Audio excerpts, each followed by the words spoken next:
One is arguably a masterpiece, a tour de force of cinema that has inspired many a director into the modern age. From Scorsese, Tarantino, Spielberg, its influences can still be seen today through its cinematography, acting, and direction. Its immediate sequel seeks to expand upon the universe, where it may not necessarily be its equal in scale or in quality. It is still an incredible piece, and only 2 years after the original, showing that it truly is just meant to be an immediate continuation of the story. And the other has an incest subplot. The Godfather. They, for some reason, remade it.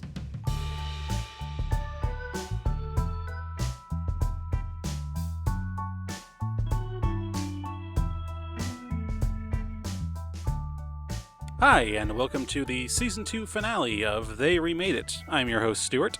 And I'm your host, Jacob. We're here after a little bit of a break, given, just the gravity of this episode, plus just some, at least in my case, some pretty large life changes. Nothing like, excessive, but, at the same time I moved and I got a new job and everything, so, Oh, yes, quite some adjustments. It was literally a month, I think, since the last episode went up. Yeah. So, it feels like it's been longer. November always seems to drag. It really does, which is sad because my birthday's right in the middle of it. Oh, no. But it does, everything, time stretches around it, so... Yeah, well. At least we're here now, after some lengthy periods of time and some nice amounts of rest. I've finally been able to get some of that. Yes, finally, for our big Season 2 finale, and boy did we pick a big topic this time around. Because not only did we need time to adjust to new schedules and living situations, but we also needed time to, get ready for this episode and make sure that our thoughts were aligned. I watched one of these films twice, so guess which one it was, just so that I could have more information and have a better understanding of it. And we're immediately going to be taking another break after this, just because it's the holiday season. So, I mean, that's just the nature of it, Right. So, we'll have our, kind of quote unquote fireside chat, kind of wrapping up the year. But this will be the last of the major episodes we have going, and then we'll be able to take some nice, well-deserved, proper time off, rather than just, hey, life is crazy right now, and now it's just, hey, it's the end of the year, this seems appropriate. Yes. So it'll probably be mid to late January before the next one. Yep. Before the next one of these normal ones. Anyways, with all that paving over that, smoothing that out, getting that all out in the open, what, amidst all of the crazy things you've been having go on in your life, what have you managed to watch in the month since the last time? I've actually, for once, been able to watch quite a bit. Ended up going into New York with the family just to kind of meet up with them, and we watched 2 movies while we were up there together. This was during Thanksgiving. First one was that new Netflix special Klaus by the same animators who did things like Treasure Planet and Atlantis and that sort of thing. Atlantis: The Lost Empire. Ooh, Loved I have not it. seen it. It's gorgeous. It's a little weird. They're kind of again, it's the whole meant to be origin story of Santa kind of thing, but it's more centered around this postman guy that comes with this feuding far northern town. It was these 2 random families. One's a hillbilly family, the other's an old Gothic family kind of thing. So it's kind of interesting. It's hard to tell where its immediate magical level lies, because there are some supernatural elements. There's a whole thing with the Klaus's he can commune with the forest in a sort of way, which gets explained later. But in the end, it has an explanation for why Santa can visit all the kids on Earth, and it's kind of weird and really unexpected, which I won't spoil for the sake of it, but I still recommend the movie. It just did different things than I expected. Its plot is generic as fuck, I won't lie. like pompous guy learns humility, meets this girl, like this girl who is kind of fallen down on her luck and has to regain her youth and innocence kind of bullshit. I don't know. So it's nothing new, but it's at least very nice. I was listening to you sort of describe that, and I was like, Treasure Planet Atlantis, what is this movie? I haven't even heard of it before, but it sounds interesting. And then as soon as you mentioned Santa Claus, I was like, I know exactly what this movie is. I saw a trailer for it on Twitter, and it looks Klaus. great. I forgot it. That was like 2 months ago I saw that trailer, so... Mm-hmm. Yeah, it I came gotta out... watch that. It came out a bit of a while ago, but we finally got to see it. So we saw that.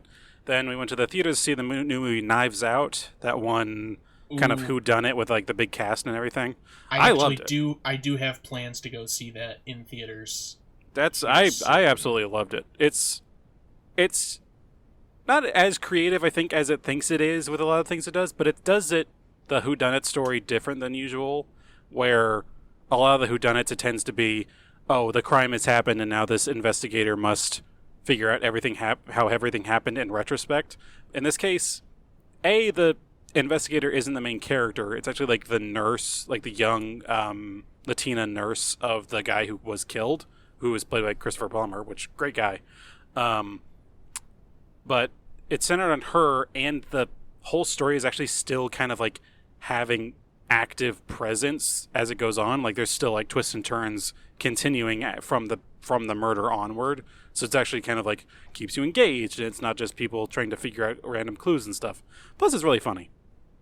Right. All right. I am looking forward to that even more now. But yes, I haven't been to the theaters, I think, since Dumbo. But I saw the trailer for that, and I was like, I am going.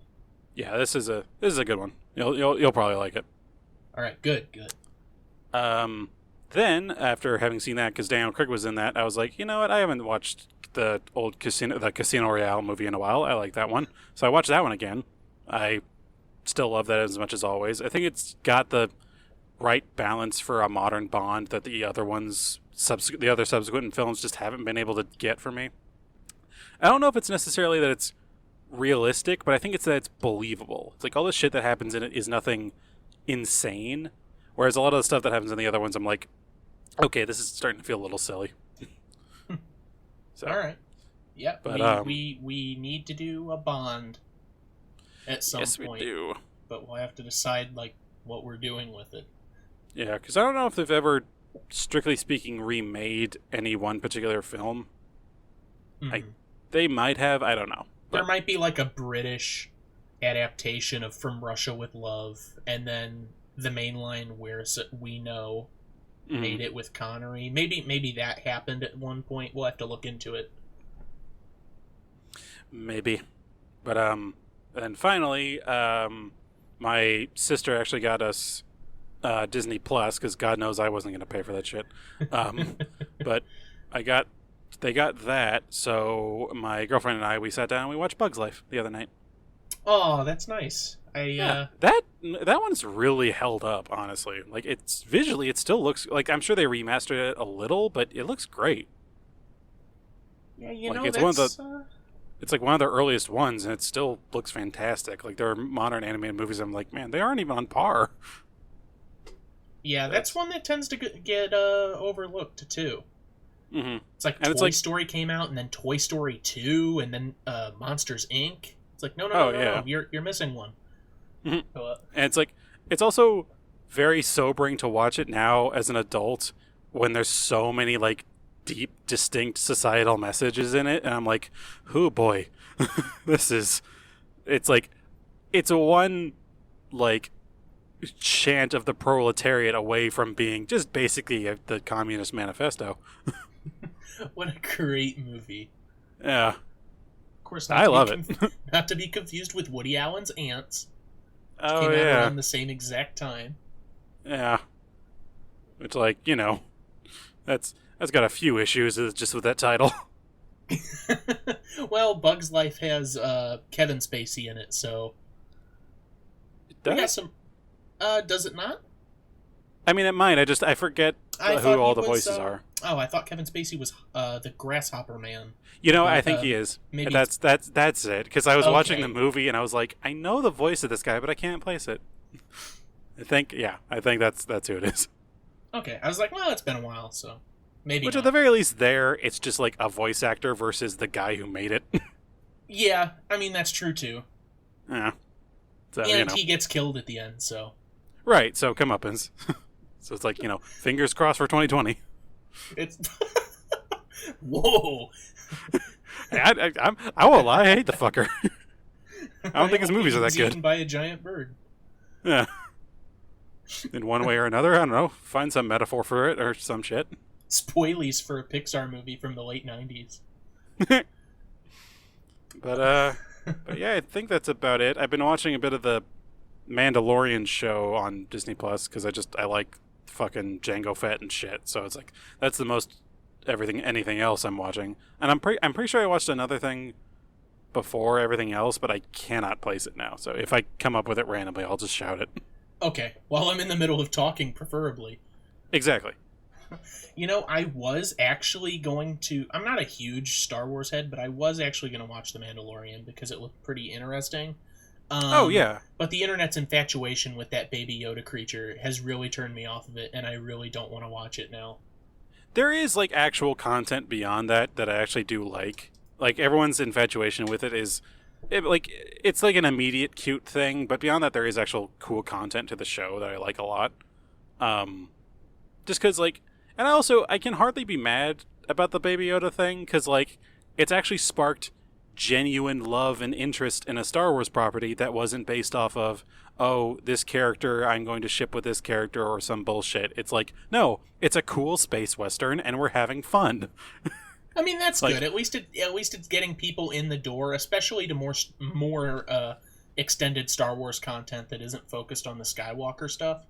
Yeah. It's just I hate the fact that it's the same thing as like Baby Groot, and Disney knows what they're doing, and they're like, people are going to eat up this Baby Yoda creature, and then they did, and now there's going to be so much merchandise, and Disney's going to rake in so much money off of this. Oh yeah, no, critter. I know exactly damn well what they're doing with it, but at the same time, it's like, you know what, I can still enjoy a bit of it, just All for right, itself. That's fair. Because I just like the Mandalorian lore in general. Because Mandalorian refers to their tribe and everything, so I just think that's pretty cool. All right, cool. That's cool. But beyond that, yeah, that's pretty much all I got. What about you, Monfrere? Okay, so I would say the day after we recorded the episode on The Omen, I watched Harold and Maude, which I said that I would, the refurbished edition that I got from Criterion. Mm-hmm. It's fantastic. I love that movie. I still think it holds up, and it's a great example of characters sort of their actions defining who they are rather than what they say. They don't really speak to their emotions, and you can immediately tell what the archetype is based on what they do and how they interact with one another. And I think it's a good character study in that regard. So I really do like that movie. I definitely need to watch that one. With the amount of times I've heard you talk about it, I should probably watch it at some point. Oh yes, and it's funny too. I forgot how funny it was, but there were moments where I was actually, quote unquote, laughing out loud at it. So it does have its merits. I remember a mutual friend of ours a couple of years ago. He asked what I was watching one night, and I said I was watching Harold and Maude because it was on Netflix at the time. And a day later, he watched it, and he texted me, I guess halfway through his viewing, and he said, "Man, every single person in this movie is horribly ugly." I think I know who you're talking about. And so now every time I see the movie, I can't help but think of that. But it's good. Well. It's good. I like Ruth Gordon. It's a good movie. That's good, at least. And then with a small group of friends, I ended up watching Beer Fest, which is not a Comedy Central direct movie, but one of those films that they made on a shoestring budget and then they aired over and over again on Comedy Central. It's one of the ones that seems like it should be one of those comedy specials. It really should. But I had never seen it before. I was surprised. The character's grandmother in the film, she's played by, oh God, what's her name? Who was Frau Blauker in Young Frankenstein. Oh yeah. But I can't remember her name right now, so of course that's bunk. Yeah. Well, I will. And we also watched Spaceballs, which was not my decision. I figured. It was not my decision, and all the points that I've said about it, I think, still stand. Except, I always complain that I think it's trying too hard to be a Star Wars parody and not a space, just in general a sci-fi parody. But I think it's kind of the opposite. I think it's, after this most recent viewing, I think it's more so that they're trying too hard to be a Star Wars parody, but it's clear that no one involved in making it had ever seen Star Wars. I think that's the vibe that I got from it this time watching it. Which, like, I guess that's kind of the best way it could have been viewed, given that's what they were trying to do. Right. I would have preferred someone knew what Star Wars was, but yeah. It still reminds me of, like, this is a bit of an aside, but I remember I watched this really, in retrospect, god-awful machinima series that was based off of Fallout 4 for a little bit, because I was like, okay, I kind of respect these guys. They did cool stuff in the past. But then, like, one of the bits they did was that, like, Doctor Who shows up, because, like, canonically in one of the Fallout games there's a Doctor Who reference. But then, like I've only seen a bit of Doctor Who, so I can't claim myself to be, like, lore expert. But then the way they played it, it was like, even at the end of it, it's so blatantly wrong and just, like, not even funny that, like, at the end of it they even have a thing pop up just, like, comedically, like, none of us who've made this know what Doctor Who is. This is just what we're trying.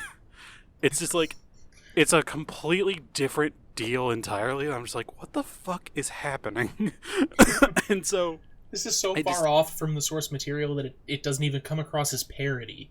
Yeah, it just feels like you're just like, oh, look at this, it's the TARDIS, haha, laugh. And that's literally as far as they could have gotten. It's retardus, get it? I wouldn't be surprised if they made that joke. I'm pretty sure they did. Yeah, I think back on it and I was like, my god, that series was awful. Sounds horrible. Yeah. But you also said it was machinima, so... Well, right. Well, no, I mean, like, I say machinima, like, it wasn't the channel machinima, it was, like, a machinima of, like, Fallout 4, like, the actual, like, old usage of the name. Oh, okay. The craft of taking pre-existing things and making them do other things. Okay. Correct, yes. I see. Yeah, it was bad. Well, Spaceballs aside... Sorry. No, that's fine. I still don't care much for it. I figured. And the last movie I watched was The Thin Blue Line, which, oh, what a good, horribly depressing documentary that is. Yeah. Damn. Never got a chance to watch it. I only sort of knew what it was about, but yeah, that was sad. So, moving along, I had solace in knowing that the man who was wrongly convicted actually did end up getting out of prison, I think a year after the movie came out, and was cool. Like, hey, guess what? This is fucked up. So, yeah. I don't think that he got any of the money that the government is supposed to give people that were wrongly convicted. I don't think he got any of that money. But at least he's out. That seems pretty typical. Oh yeah, casting dispersions all around. Woo! I'm not upholding that system in any case. Oh no, like I figured you wouldn't be. You are, after all, a decent human being. I like to think of myself as such. Yeah. I love how that's really what the argument has come down to now. It's not, what are your politics? It's, are you a genuine horrible piece of shit or no? Are you a good person? Am I going to have to knock your teeth in? Could you be construed at least as not evil? Not the worst person out there. Yeah. So. Scale of Pol Pot to Hitler. How horrible are you? But where does fucking Michael Corleone land on that scale? Probably like dead middle. I don't know. We'll get to him. We'll get to that placement. We'll rate every single character in the trilogy on a scale. Jesus. In front of a live studio audience. Just everyone in the third one just immediately gets put on the worst level, just because they're there. Most of all, Francis Ford Coppola. He's right there with the rest of them. Yeah, you deserve to be here, man. But anyways, I don't want to lose the thread. Moving on from Thin Blue Line, in the same vein, Disney Plus came out, and I am an idiot sucker who is currently paying for it out of my own pocket. But I was like, you know what? There's a lot of I gotta get you a nice VPN, buddy. Oh, trust me, I still do for some things, but I really do like the fact that there's a lot of content that was sort of in the vault for so long that it was lost media, and now it's available to everybody everywhere. Because that's how Disney fucking is, I guess. Pretty much. That's exactly what they do. Out of the box, the children's show Out of the Box on the Lost Media wiki page, I think everything's just shut down. It's like, yeah, we have all the episodes now. Oh, well. We're waiting for Nightmare. We're waiting for Nightmare Ned to get all of its episodes released. Timo Supremo, all that stuff. But day one, I got it installed on my PS4. It downloaded, and of course, just like everybody else out there, the first thing that I went to was ABC's 2015 sitcom The Muppets, and I watched through it. Okie dokie. Because I always wanted to see it, and it only lasted a season, and it literally was not available anywhere after it aired. And it's not even that it did horribly, it's just that halfway through this series, they tried to change what the series was, and people were not fans, and then it got canceled. But that's how it goes sometimes. It's like a sitcom in the same vein of like The Office and Parks and Rec, where it's like all of the Muppets are trying to put on a show, but it's all behind the scenes, and they have interviews. And I actually think it's pretty funny, and it's cool because they have relatively obscure Muppet characters outside of the core ones that everyone knows have supporting roles in every single episode. Like Uncle Deadly, I love that character, and he did things with Vincent Price in the past too. But he is like he's in almost every single episode.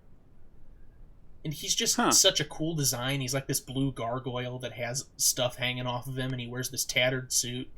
I don't know. He's a really cool Muppet, and he's in almost every episode, I think. So, oh, well, that's nice. I think there was potential there. They just tried to rewrite it, I think, near the end, and it lost a bunch of people. Which is unfortunate, but it's only a season, and that season is like 14 episodes, so I went through that very quickly. Alrighty. I can't get through series. I still haven't even gotten caught up with Mandalorian. It only has 4 episodes. Aren't they like hour episodes? They're only like 45 minutes. Oh, so TV hour. Pretty much. Okay. Yeah, which is weird considering it doesn't have commercials. Right. Which, yeah.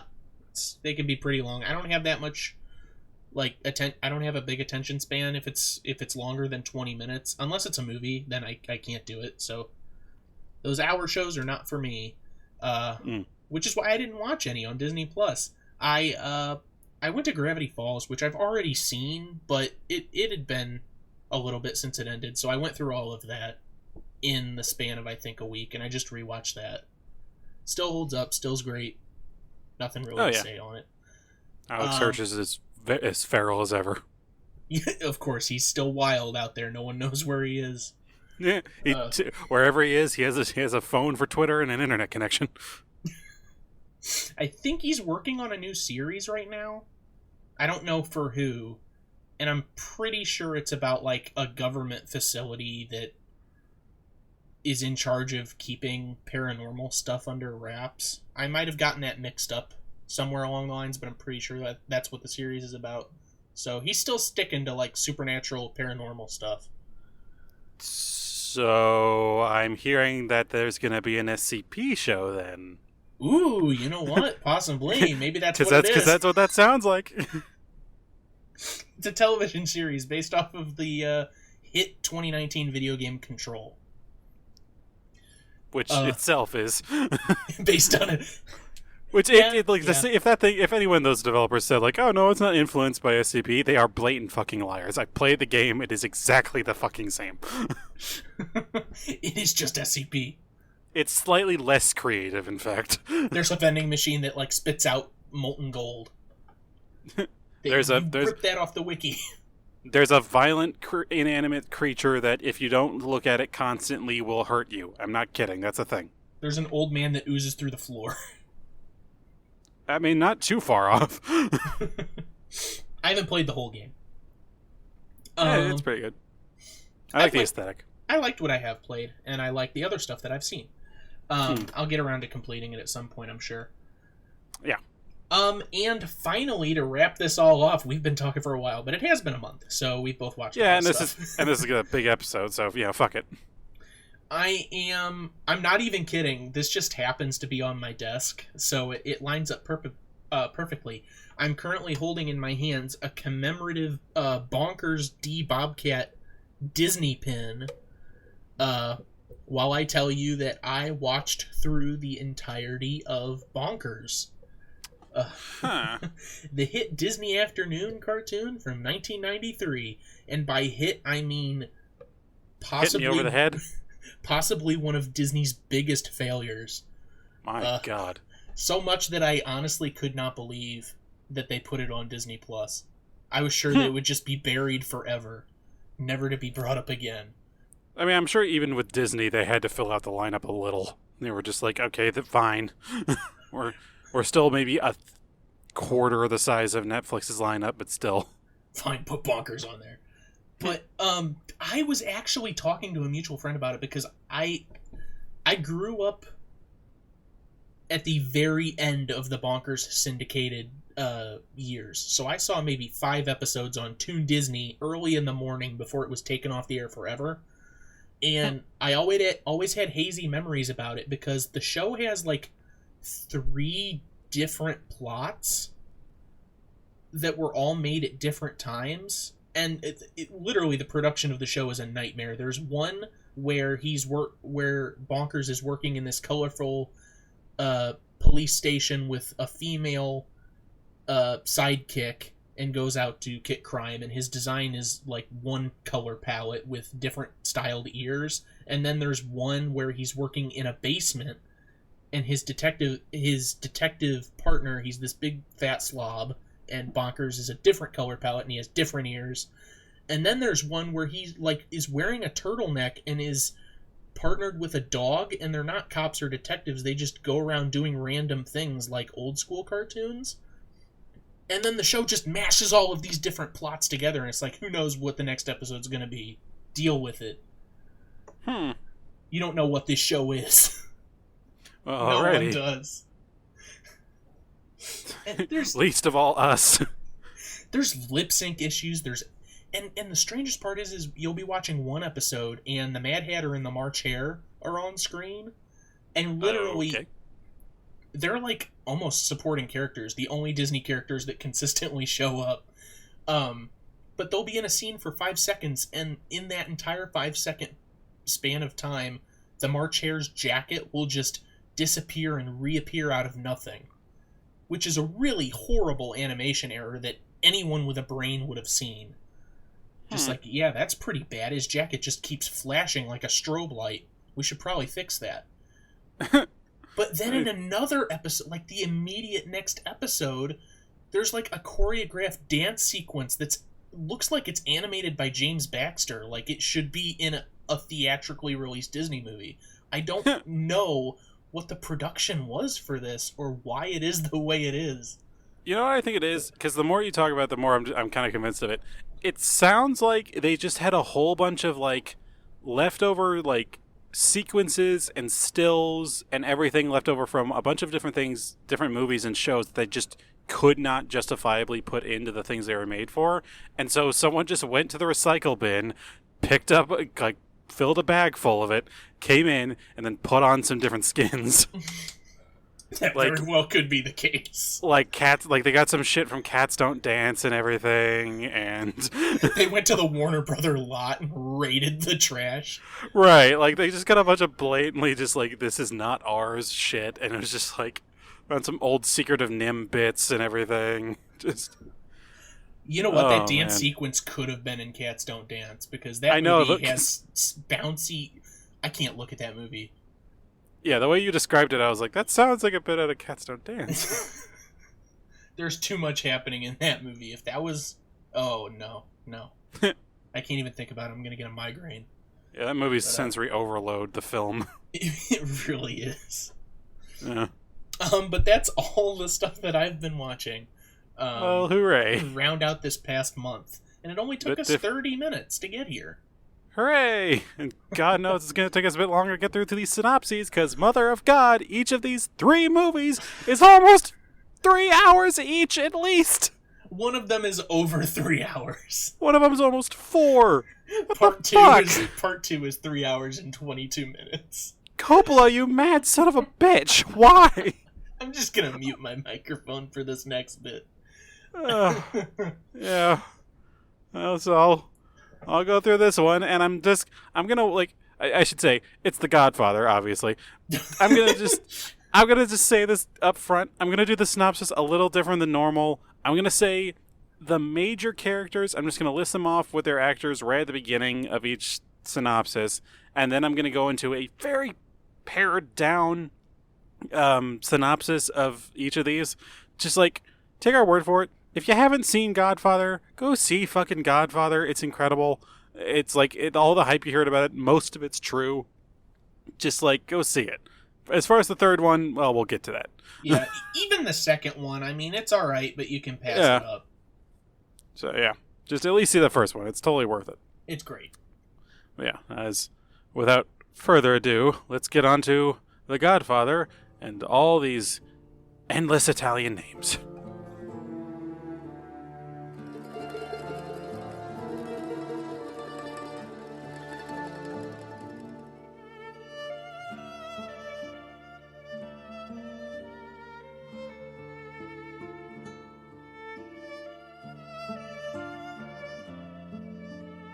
Okay, we'll start off with the cast from the 1972 Godfather Part 1.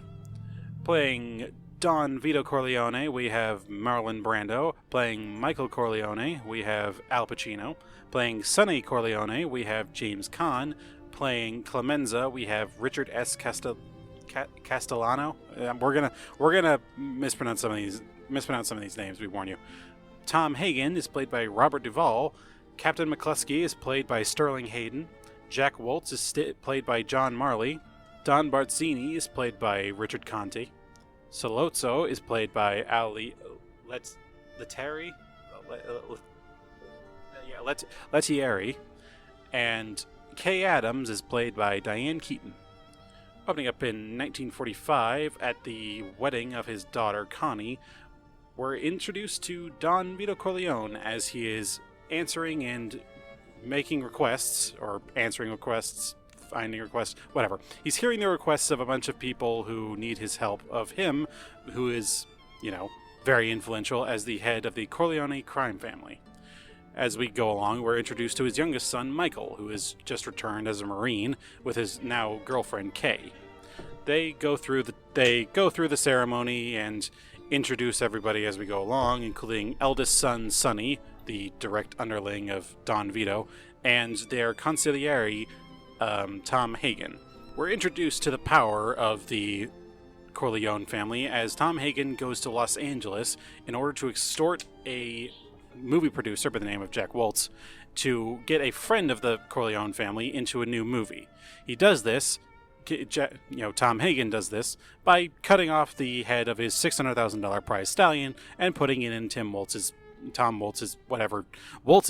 bed while he's sleeping. Then, after that, we are introduced to a Turkish Italian named Sollozzo, a drug baron or lord of sorts, who's being backed by the Tattaglia crime family, another one of the major 5 families of New York. Who then comes to the Corleone family in order to ask for an investment for his narcotics business, and for some protection through all of Vito Corleone's political assets. Vito ultimately turns him down, saying that if he gets involved with the drug business, he's going to lose all of his political gains and allies in that regard. In response to this, Sollozzo and the Taglia family put out a hit on Vito in order to make a better deal with Sonny, who is much more open to the idea of the narcotics business. However, even after being shot in the street 5 times, Vito doesn't die, and so Michael has to step up in order to protect his father. In response to all of this and his father being hospitalized, Sonny, Michael, Tom Hagen, and a few of the other major characters of the Corleone family get together and realize they have to do something about Sollozzo and his, apparent bodyguard, the chief of police, McCluskey. Sollozzo sets up a meeting with Michael, as he is a kind of neutral party in the Corleone family and not directly involved with their business, and so they all decide this will be the perfect time for the hit. They plant a gun for Michael at the restaurant they are going to, and Michael carries it out, killing both Sollozzo and the police chief. As a result, he's forced to have to flee the country back to his native country of Sicily, or rather, his father's native Sicily. While he resides in Sicily, all-out war breaks out between the 5 families in New York in response to Sollozzo and the killing of the police chief. As a result, things are having to crack down, and Michael's brother, Fredo, is shipped off to Las Vegas in order to help oversee some expansions into the gambling business in the area, and to keep him safe. Meanwhile, Sonny remains at home in order to keep things going while his father is still hospitalized. However, along the way, his sister, whose name I haven't placed here, but I'll just say Connie? Oh, Connie. Thank you. No problem. Connie's husband has been revealed to have been beating Connie, and so Sonny goes off the rails and threatens to kill him next time it happens. It happens again, and when Sonny gets into his car and drives off to go face off with him, he's stopped at a toll booth and absolutely destroyed by machine gun fire, presumably by the Taglia family. Devastated by Sonny's death, and now realizing that the Taglias are being controlled by the Barzini family, by the Don Emilio Barzini, Vito attempts to end this whole big feud. He assures all the other 5 families that he's willing to withdraw his opposition to the drug business, with the exception of there being some heightened control on it, instead of avenging Sonny's murder, in order to kind of just let things calm down a little bit. And he does it to assure the safety of his son Michael in order to allow him to return, and therefore continue working more closely with his father and keeping the family business running as he eventually succumbs to old age and his injuries. Michael returns to America and meets back up with his previous girlfriend Kay, where they're eventually properly married and have some kids, but then in the end, Vito eventually succumbs to a heart attack and passes away. Soon after, at the funeral, after being warned by Vito that one of his closest allies will eventually tell him that Barzini wants to have a meeting, and that man will be, in fact, a traitor, setting up Michael to be assassinated at this meeting, he is then told by one of his associates at the funeral of that exact thing. So they realize he's a traitor. And so Michael decides that in response to all this, he's going to have all heads of the 5 families straight up murdered the next day, or some whatever day it is, when he eventually becomes named the Godfather of Connie's child. So that happens. Very big dramatic scene. Seriously, go watch the movie. It's freaking incredible. And soon after, he then discovers that Carlo, Connie's husband, and the one who was, beating Connie, was actually the person who sold out Sonny to the Taglias. And this betrayal is revealed, and so Michael has him killed. The movie ends with Connie attempting to confront Michael about the murder, but Michael denying any involvement with it to his wife, and then eventually the door closing on his office as some of his capos come to him, directly addressing him as the new Don of the family. Okay, on to part 2, and another disclaimer for this one. I'm going to say the entire plot of the way this movie works, if you haven't seen it, is it's both a prequel and a sequel to the original, where it shows the origin of Vito Corleone and the continuation of Michael Corleone's story. I'm going to be doing it by saying the entirety of Vito's story and then saying the entirety of the continuation of Michael's story. Because otherwise, if I keep switching back and forth, I will have an aneurysm. And that is a threat.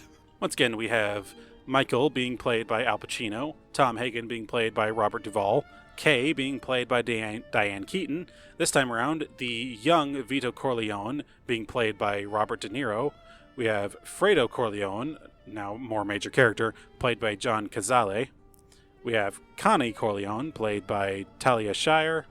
Hyman Roth, played by Lee Strasberg. Frankie Pantagelli, played by Michael V. Gazzo. And Senator Pat Geary, played by G.D. Spadlin. Something like that. I don't know. These aren't easy names. Beginning off with the Vito story. In the early 1900s, one young Vito Andolini is forced to watch his entire family killed in his hometown of Corleone, Sicily. He is then, as a result, forced to flee to America in order to eventually come back to wreak his vengeance, and in the more immediate sense, to avoid himself getting killed. Once he arrives at Ellis Island, he's christened as Vito Corleone, as I guess kind of a mistake. I don't know. Skipping forward a few years into 1917, Vito Corleone now lives in New York with his wife Carmela and his new son Sonny, which is funny. He loses his job eventually to a local Don Fanucci, insisting that, his nephew get placed instead of Vito at this little shop. So, as a result, he's forced to move to other means of money, including inadvertently being involved in a robbery pretty much like the same day or something. So that happened. Skipping ahead a little bit more, we find Vito and Carmela have had two more sons, both Fredo and Michael. And now, Vito's criminal contact has actually attracted the attention of Fanucci, who is attempting to extort him. He goes to his friends, telling them how much money they'll have to give up, and instead of going along with it, Vito decides, hey, I'm not going to let that happen, and I'm going to do... He says the iconic line, give him a deal he won't refuse, that sort of thing, whatever. And goes to him, tells him, oh, I only intend to pay you this much. He doesn't really go along with it. So then, same day, he promptly sneaks up to Fanucci's room as he's going in and shoots him dead. Moving forward a bit more, we now find him as a major respected member of his community. In fact, also being approached by one widow who's about to be kicked out by her landlord for having a dog.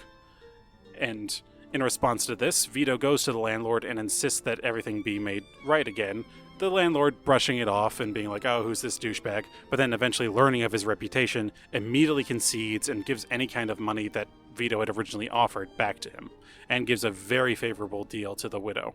And then finally, in 1923, Vito, along with his family, revisits Sicily now that his fledgling olive oil importing business is taking off, to go ostensibly to visit his suppliers, but in reality is to finally pay a visit to the man who had killed his family, eventually coming up to him and stabbing him deeply across the chest, and eventually finally exacting his revenge and eventually heading home.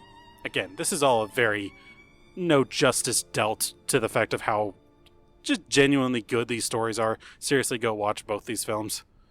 At least for the Vito bits. The Michael bits can kind of drag on. Back in the late 1950s, we're returned to the Michael story, and during his son's first communion at Lake Tahoe, Michael Corleone has a series of meetings, now in his role as the Don in the Corleone crime family. One of his lieutenants, one Frank Pantagelli, is dismayed that Michael refuses to help him defend his Brooklyn territory against these guys called the Rosado brothers, who work for Michael's business partner, Hyman Roth, this lawyer-type guy out of Havana. That night, when Michael leaves Nevada after surviving an assassination attempt right at his home, Michael believes that Hyman Roth had planned the assassination, but meets with him in Miami, and Roth seems to feign any kind of ignorance. In New York, Frankie attempts to maintain Michael's facade by making peace with the Rosado brothers, but they still attempt to kill him. So Roth, Michael, and several of their partners now travel to Havana to discuss their future Cuban business prospects under a very cooperative government with the, sitting president, Michael becomes kind of reluctant after considering the viability of there being the major Cuban Revolution at the time, which, foreshadowing. And as a result, on New Year's Eve, he actually attempts to have Roth and Roth's right-hand man, Johnny Ola, killed, but Roth survives when Michael's bodyguard is, discovered and shot by the police. Michael discovers that his brother, Fredo, was actually the person, right after this, actually discovers that Fredo was the one who, inadvertently, admittedly, set up the hit after giving some information away to Johnny Ola, the right hand of Mr. Roth. That night, after making all these discoveries, the sitting president abruptly says, "Oh, I'm done. I'm going to abdicate my position." And the rebellion swings into full force all over the capital, and both Michael, Fredo, and Roth have to separately escape from the country. Fredo only barely. Upon returning home, it is revealed that his wife, Kay, has actually miscarried her unborn child. Not long after, in Washington, D.C., a Senate Committee on Organized Crime started to investigate the Corleone family. Having survived the early attempt on his life, Frankie now agrees to testify against Michael, who believes had double-crossed him and is placed under witness protection. Upon returning to Nevada and to the gambling business that he had set up in the first movie, Fredo privately explains himself to Michael, feeling resentful of being disregarded and kind of played up as the idiot. He had helped Roth in expectation of something in return, unaware that as he claims, that it would actually result in a plot against Michael's life. He also informs Michael that the Senate lawyer, Quetstedt, is working under Roth's payroll. So Michael responds to this by straight up disowning Fredo, but still tells his main enforcers that nothing should happen to Fredo, at least while their mom is still alive. Michael is unable to reach the now heavily guarded Frankie in order to prevent the whole big deal of getting essentially ousted for perjury for this whole deal. Instead, he goes all the way back to Sicily and gets Frankie's brother to come in, resulting in Frankie renouncing his previous statement in the middle of the hearing, dissolving the entire thing. He didn't, not wanting to dishonor himself in front of his brother. Just after the hearing dissolves, Kay actually reveals to Michael that she had an abortion, not a miscarriage, and that she didn't want to bring in another child into Michael's horrible, horrible life. Outraged, Michael ends up hitting her, completely banishes her from his family, and then takes custody of their kids. Soon after, his mother, Carmina Corleone, finally does die. At the funeral, Michael, in, kind of a feigning way, seems to forgive Fredo. Roth, meanwhile, had all this time been attempting to gain asylum into Israel, given that he was a Jew, but is ultimately denied, given some form of reasoning I genuinely can't remember, and is forced to return to the United States. When he is there, Michael has one of his enforcers shoot him as he returns at the airport, killing him there, but then himself also getting killed. Meanwhile, back at the witness protection compound where Frankie was being held, given his information on the Corleone family, Tom Hagen tells him that in the past, when a Roman emperor was plotted to be assassinated but the plotters failed, the plotters would be given the chance to kill themselves in order to retain their honor. Soon after, we find Frankie having slit his wrists inside of a bathtub. And then, right at the end, Michael finally decides that Fredo has to go, and ultimately sends his bodyguard out with Fredo, out onto the lake, and shoots him dead. The final scene shows that on December 7th of 1941, the attack on Pearl Harbor, and coincidentally the birthday of Vito Corleone, it is revealed at the family table with all of our original characters, Sonny, Fredo, Michael, and Tom Hagen all together. Michael reveals that he's enlisted in the Marine Corps, in order to go fight the Japanese invasion that had happened after the bombing at Pearl Harbor. Everyone berates him for it, and all go off to eventually surprise Vito as he comes through the door off screen, and he sits alone at the table, as it fades away to show him also sitting alone in his family compound in the present day. And now on to the third one, and one last disclaimer, I am seriously going to glaze over a lot of the plot points in this one, because It's very confusing, even by the other movies' standards. I tried, people. I really did. But it's hard to get this kind of summary down without just, like, making 4 pages long. So, once again, we have Michael, played by Al Pacino, Kay Adams, played by Diane Keaton, Connie Corleone, played by Talia Shire, Vincent Mancini, played by Andy Garcia, Don Adabello, played by Eli Wallach, Joey Zaza, played by Joe Mantegna, thank you, B.J. Harrison, played by George Hamilton, Mary Corleone, played by Sofia Coppola. Oh, and Anthony Vito Corleone, played by Frank D'Ambrosio. Yeah.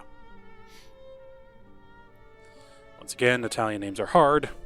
Okay, so we open it up in 1979 with Michael Corleone, now like 60 or something, being racked with guilt after his ruthless rise of power, writing to his now very separate family, attempting to reconvene with them, and just trying to seek forgiveness ultimately for having his brother assassinated.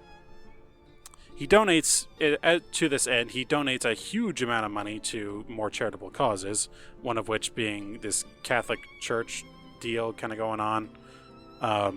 And the film ostensibly opens with him receiving a Medal of kind of honor for doing so.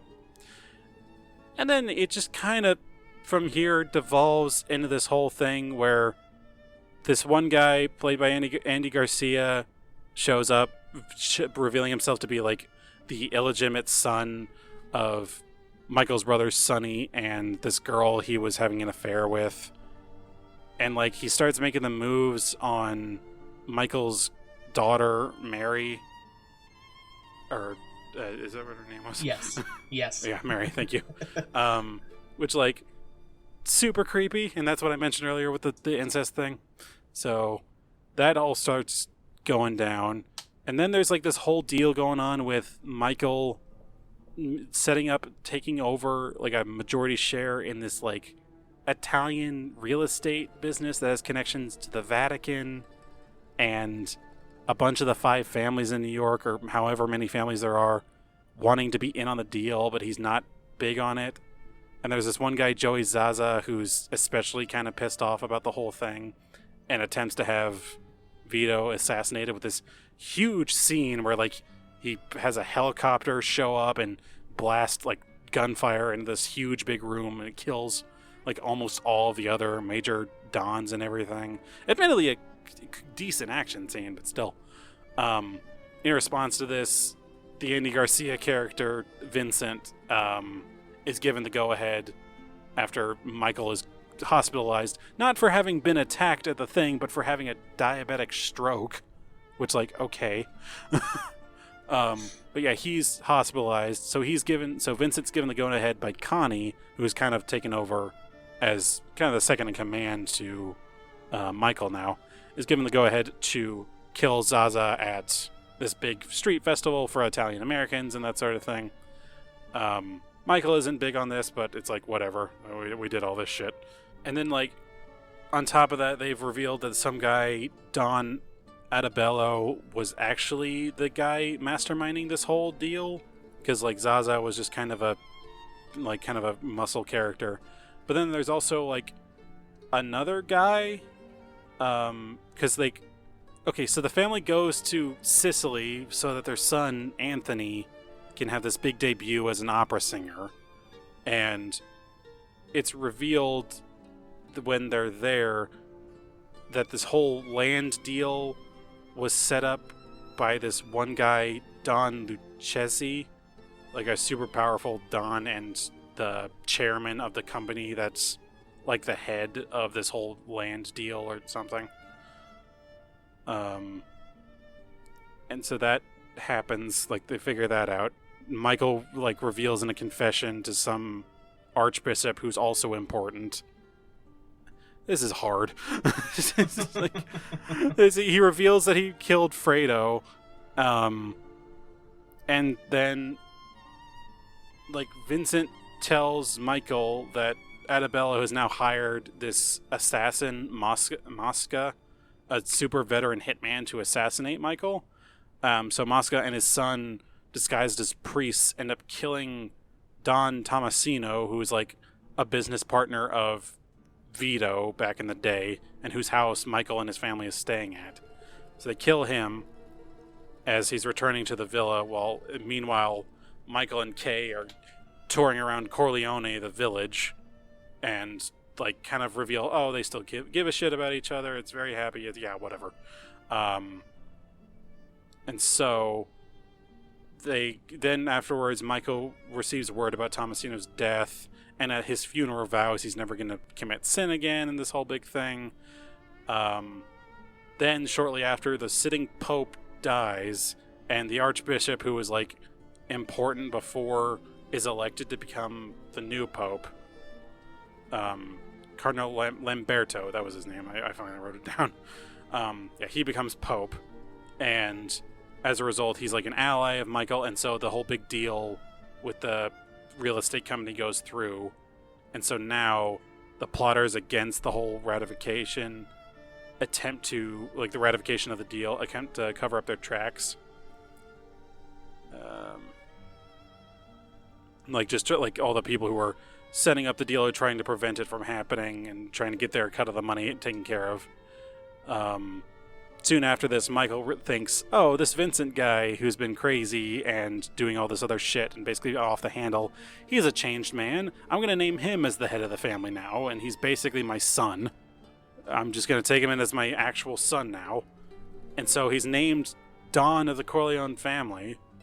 And as a result, right after this, Vincent, in the middle of Anthony's performance, like big opera performance, exacts all kinds of revenge.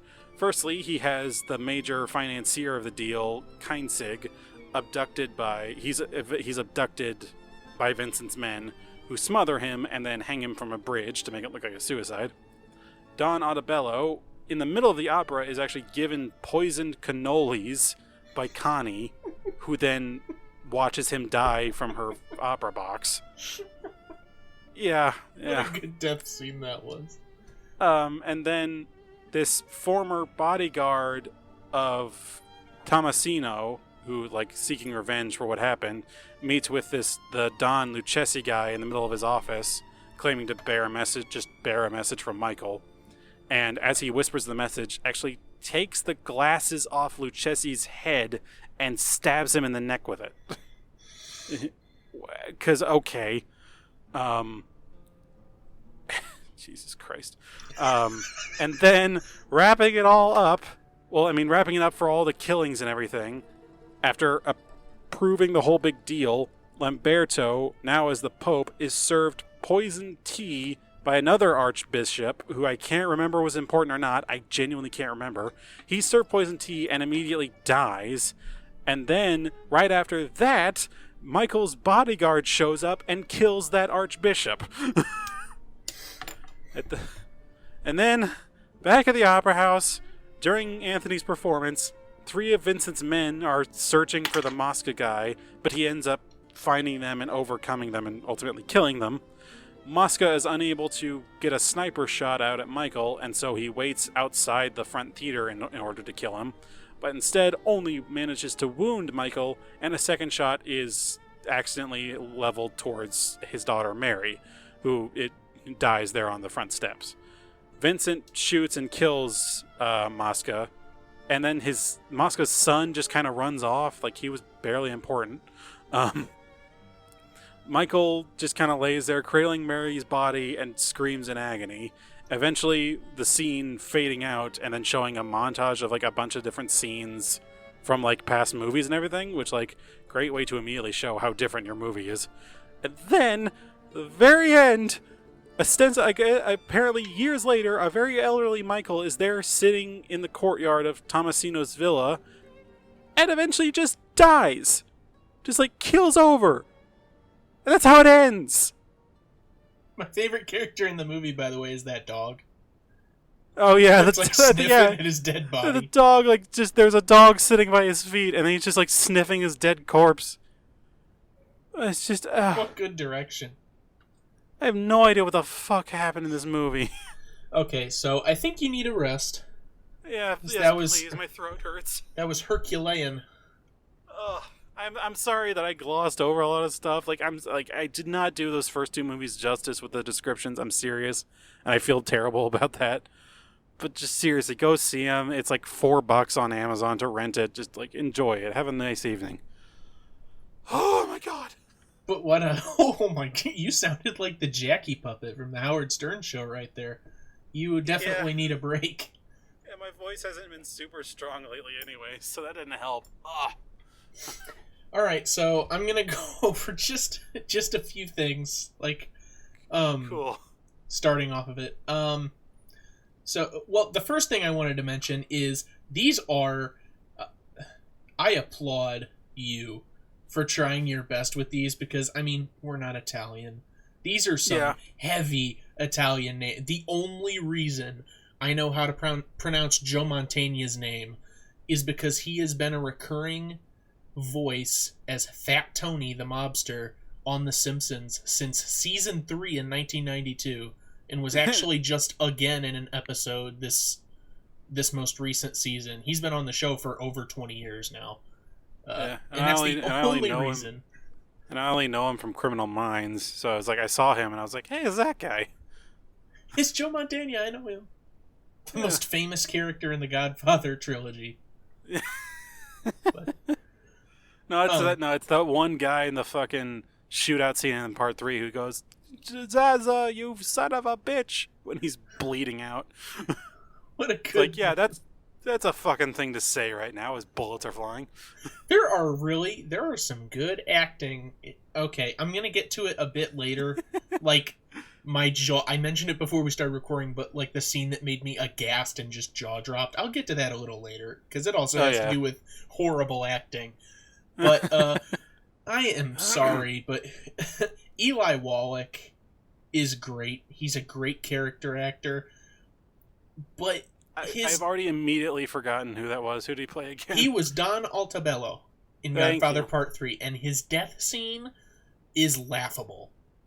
He's chewing on the cannolis, and Connie is watching him through her opera glasses. For solid 5 minutes, we watched this motherfucker eat cannoli. He's like, cannoli, I'll have another cannoli. And also, in the middle of a fucking opera, I don't think you can even do that. It looks so stupid. It's like, where's the popcorn stand? Where's the concession stand at this Wagner? It's ridiculous. Anyway, I'm guessing you have some Full Circle or something. Oh, you know what? I completely forgot about Full Circle. I have the notes here. We were getting into it really early, and I was like, no, we gotta wait a second. Also, my throat will kill me if I keep going like this. Okay. I will put in some Full Circle now.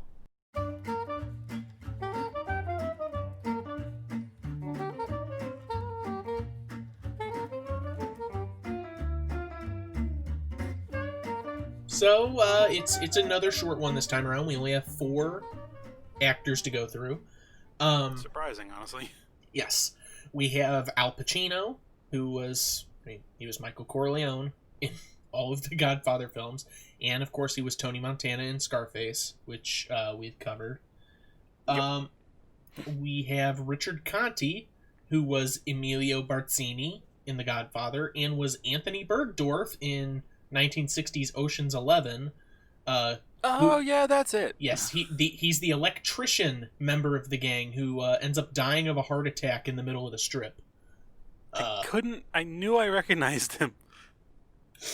We have Robert Duvall, who was Tom Hagen in The Godfather, and was Lucky Ned Pepper in 1969's True Grit.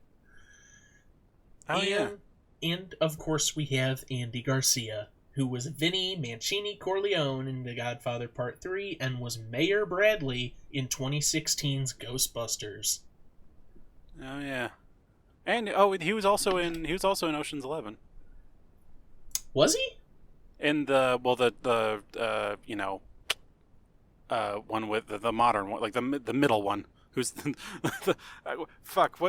what's the main character's name in that one? The actor. I can't remember. I'm lost. I apologize. Shit. I don't know, but he played like he was the main casino owner that they were ripping off. Oh, in the Clooney, that's it, George Clooney. in Ocean's 11. Yeah, he was Wow, I missed that. Yeah. Okay, yeah, I'm pretty sure he is know. though. Like yeah, no, that's him. No, I trust you. I missed that. Thank you. Contributing to full circle. We need it. No All the problem. help we can get. Yeah, he was also in that. That's there. All right, sounds good. But that's all we have. Just those 4 this time around. So. Well, nice. Yes. Well, to kick this off and to give me some continued relief, you had actually mentioned to me before. You hadn't seen Godfather originally before this, had you? Oh, I had not seen any of them specifically because I knew how long they were. Yeah, that's a big one. Before this, I had never seen any movie all the way through. I'd never seen the third one at all. But the first one I'd only ever seen in chunks at a time, but never actually sat down for the whole thing. Mm. I mean, I'd seen the famous scenes. I'd seen the horsehead scene. I'd seen the shootout scene. Yeah. I saw the infamous improved scene near the end of the first Godfather, where he has the orange slice in his mouth, and he scares where Marlon Brando's character Vito Corleone has the orange slice in his mouth and scares the young boy. Oh yeah. So I had seen some of the more famous chunks. But so what did you think of the whole deal, though? You mean altogether? Like, well, I mean, like, just in general, like, was the first, like, because whenever I first saw it, I was like, this has probably been hyped up, and then I saw it, and I was like, nope, this is incredible. Oh, I had the same. I didn't end up. I was going to tell you this after I'd seen the first one, but I ended up not, just because I forgot. And it was sort of going to be a joking message where it was like, I really hate having the same opinion that everyone else has. Mm-hmm. And I don't try to be a hipster, but sometimes it comes across that way because it's like, okay, well, what am I actually adding to the conversation? Nothing. Yeah. But I don't have much to add to it because, in the similar vein to everybody else, I think the first one is perfect. Yeah, it's fantastic. It's a really good movie. I wouldn't quite personally say perfect. I can definitely point out a couple bits where I'm like, okay, they definitely whiffed that punch. But beyond that, yeah, no, it's fucking, at least from a strict filmmaking standpoint, it is a fucking masterpiece. Like, the cinematography, which I need to find the name of the cinematographer, like, who's very famous for it. Because he's just, like, just incredible. Just every aspect of every shot, it seems like it's perfectly set up. Every shot, I'm like, okay, I need to pick this apart. And I'm like, nope, I can't. I just can't. Yeah. No, I mean, they did that pretty damn perfect. Yeah, I can't think of anything that bothers me about the first. I can't think of any particular misses. I really do like it as a whole, and I think it's a really good film. Obviously, no film is perfect, but I think it's exceptionally close. Oh yeah, and it's Gordon Willis was the cinematographer. It's a freaking masterclass. Ah, beautiful. Yeah, it's like, my main complaint with it, as with will be the continuing theme, is, damn, these movies can be kind of confusing. They can be confusing, and I have never gone in for, like, the epic style of storytelling. It doesn't matter what it is. Lord of the Rings, this, Ben-Hur, the Ten Commandments, films that are... just the Bible in general. Once you start approaching 2 hours, I start dreading putting you in. And yeah. I don't know. Like, I don't feel I ever have a lot of time to sit down and watch a 4-hour movie in one day. Yeah, this one on the trivia, famously, it was released on TV actually first, in 2 parts. One on a Saturday, one on the following Monday, and apparently in New York, where I think it was first aired, there was a major water problem. Like, the New York water municipals actually had a major problem at the end of it, where everyone had finally got up to go to the bathroom and flush their toilet. Like, everyone was so enraptured with it that there was an actual problem. And so, like, this, it definitely goes to show, it's like, this was definitely meant to be consumed in more than one sitting. That's beautiful in a way. Yeah, because, like, I think it's, because, you know, the halfway point is really right at where Michael kills Sollozzo and the police chief. That's a good point to, you know, that's normally where I tend to kick off and do something else for a little bit. Because it's just too long to do all at once. Yeah. Which, like, this time around, I did see it all at once, which was nice, but still. I actually did too. I watched each one as a whole, which I'm surprised I was able to do, because I can't remember what it was, but a couple of episodes ago we did a film, and I had to break it up. Like I said, I don't know what it was, but I watched it, I think, in 2 days. I think it's for me, that's typically the ones that are really bad. I'm just like, I can't subject myself to this all in one night. I'm gonna end up destroying myself. Yeah, that's fair. I guess mine generally is just too long. Like, I can watch really terrible stuff all in one go. But if it's boring or if it's too long, then I have to separate myself from it for a little bit. Yeah, movies need to have some restraint. Especially the second one. Like, my fucking god, like, almost 4 hours, and like half the movie. Like, I'll be blatant with the second one. Not so great. Like, everyone, like, I keep reading reviews and being like, oh, the two movies are inseparable. You have to watch them together. They're the same story. They're so equally good. And I watched the second one because I had never seen it all the way through. I'd only seen chunks of it. And really, I had never paid attention to it that much.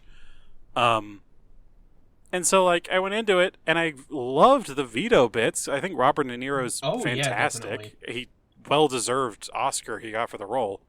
But then whenever it cut back to Michael and the modern age of it and everything, God, that shit got boring. It's just like every single, like, crime movie, whenever they start moving into more modern era stuff with, like, gambling and politics and all this sort of stuff, it just gets so friggin' dull. Yeah. It's just like this whole deal of just showing, and it's so blatant with how things are going to come out in the end, because Fredo is just playing up to being an idiot and everything. It's like, okay, we know he's going to fucking kill Fredo. We get it, all right? We know he's ultimately going to sell his soul. Like, you don't have to beat around the bush so much. And it's so, like you said, it's dull. I think I started picking up on errors and just problems with the actual filmmaking because my eyes were straying away from the plot of the movie, I guess. Right, and that's the big thing about this. Like, even with the first one, for all the problems I could definitely pick out, it really was. I was so enraptured with the plot, I didn't give a shit. It's just like, it was going so well, and then whenever I got back to Michael in part 2, it just completely glazed over. I know. So the character of Hyman Roth, there's a point in the film where he's having a swinging party out on a balcony, and all the characters are mingling and walking around, and Al Pacino is about to confront him and start talking about, the possibility of rebellion.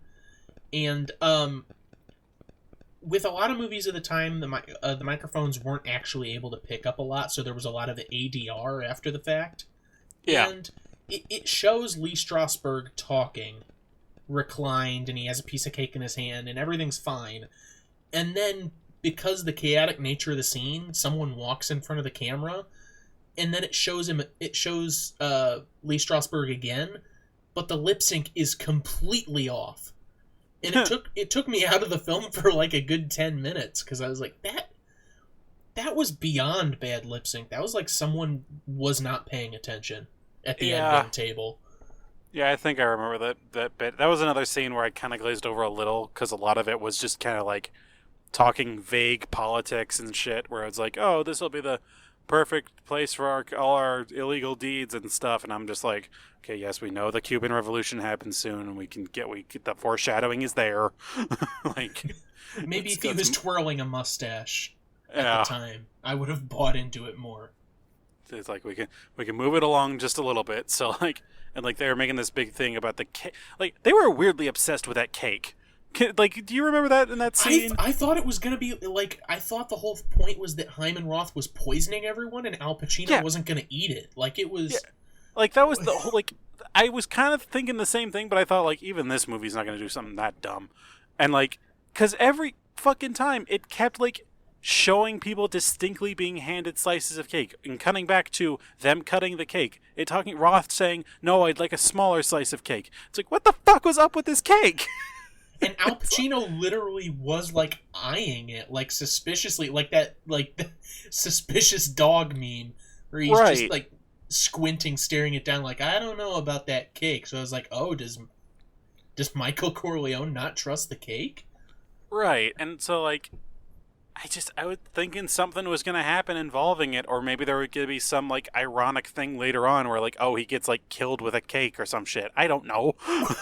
Anything to justify all the literal constant cutting back to the fucking cake. You know what? Maybe they were planning ahead into the future for Godfather Part 3. It's like, Michael had some dessert earlier and he wasn't feeling too good. I think he knows. Has diabetes. I think he knows. Yeah. It's just, that being said though, having watched that scene, after I watched that I was like, God, I want a slice of cake. Yeah, I went out to my fridge, got some ice cream. Like it looked genuinely good cake. So I was like, man, I guess it's still kind of like, even all the crap that I do give that that part of the second part, the filmmaking is still very like on display. Like Coppola was still a genius. Like just showing that whole thing, I was like, God, no, I really want some fucking cake. God damn. So it's just, I loved it. He really caught the nature of the pointlessness of actions. Where it's like, no, I'd like a smaller piece. Does that have any meaning? No, he's not going to eat that much. Yeah, it's like, showing the whole. It's like you could actually make a case of there actually is some kind of message with the whole sequence of the mob life with everything they're going on.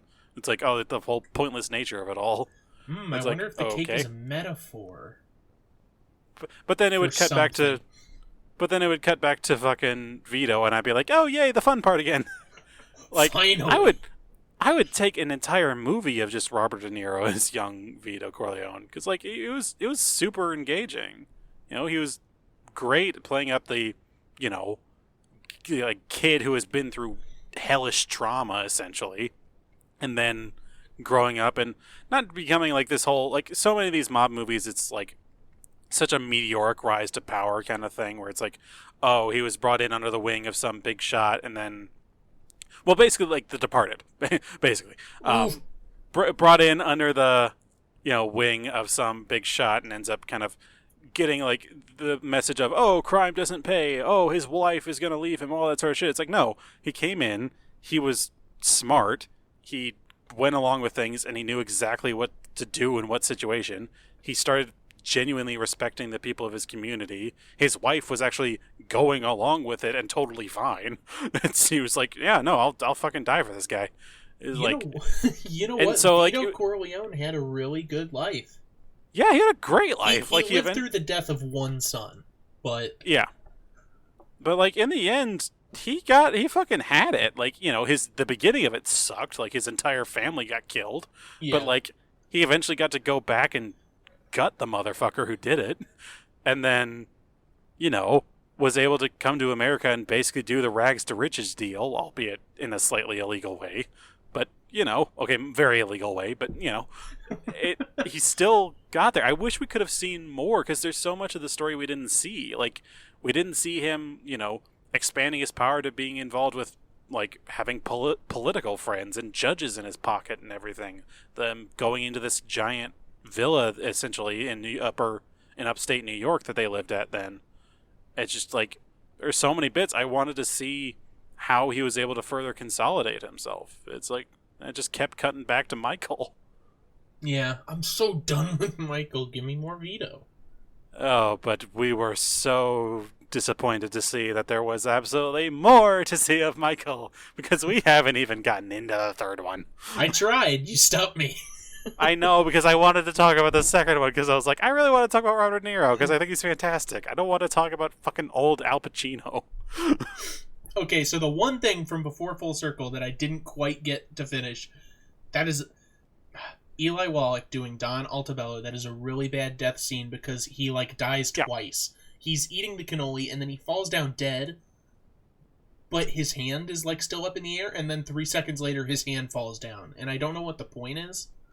Yeah. But that's just... It's like trying to do the thing like, oh, it's a natural reaction, how your body would actually go, but then they overdid it. It's like... It's like the scene in a fucking Zombieland when Bill Murray dies and he like takes the really long exhale to show how he's dying, but then he actually takes another inhale in the middle of it. So he's like,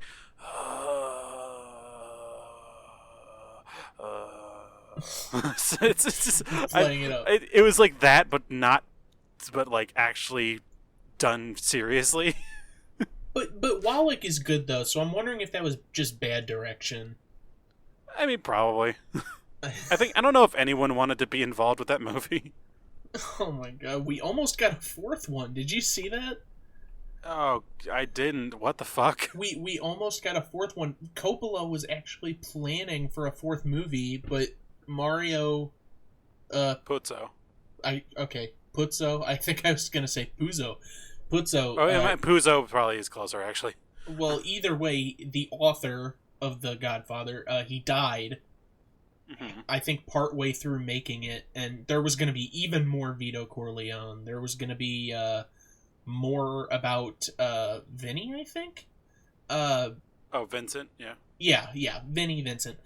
But, of course, he died, so they didn't get the chance to do it. So they took... I think the manuscript for all the writings that he had completed for it, and they actually made it into a book called The Family Corleone, I think, and it got released in 2012. Huh. Well, I'm very glad. You know, there's no way to mince words on this one. Very glad he died, so he didn't have to get this new one. Like, God rest you, Mario Puzo. You're a brilliant writer, and you've written what can easily be considered among the greatest mob books of all time, or stories of all time. But no, just no, buddy. Like, you fucked up with the third one. We're good. Maybe the third one was a really good story and Coppola just directed it horribly. I have no idea. You and I must have seen two different stories there, because did you hear my synopsis? It was impossible.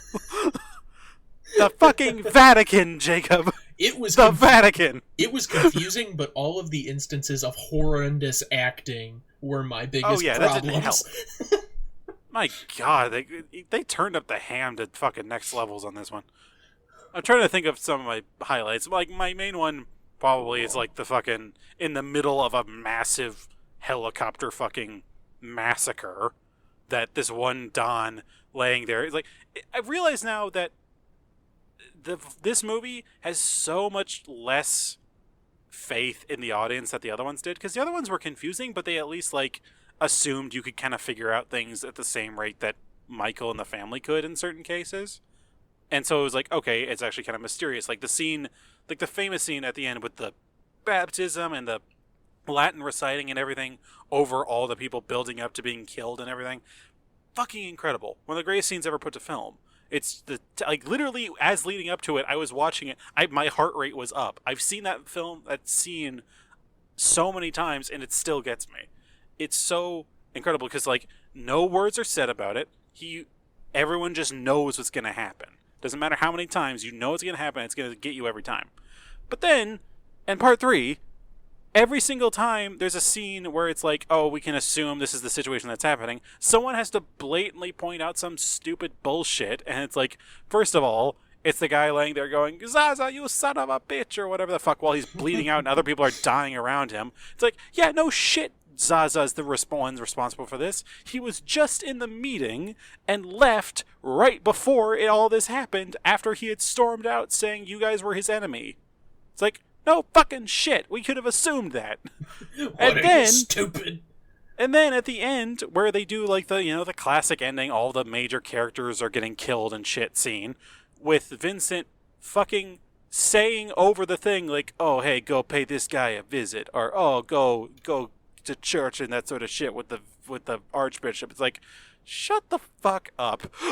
It's like we could have assumed. We literally saw the guy pull out the tray of a chocolate box with his gun underneath it. We can assume what he's going to do. It's like, Jesus Christ! Like, how insulting of our intelligence do you have to be? it's not good. It's Yeah. not good. And you know what you were saying? You know what? I'm going to get into this right now.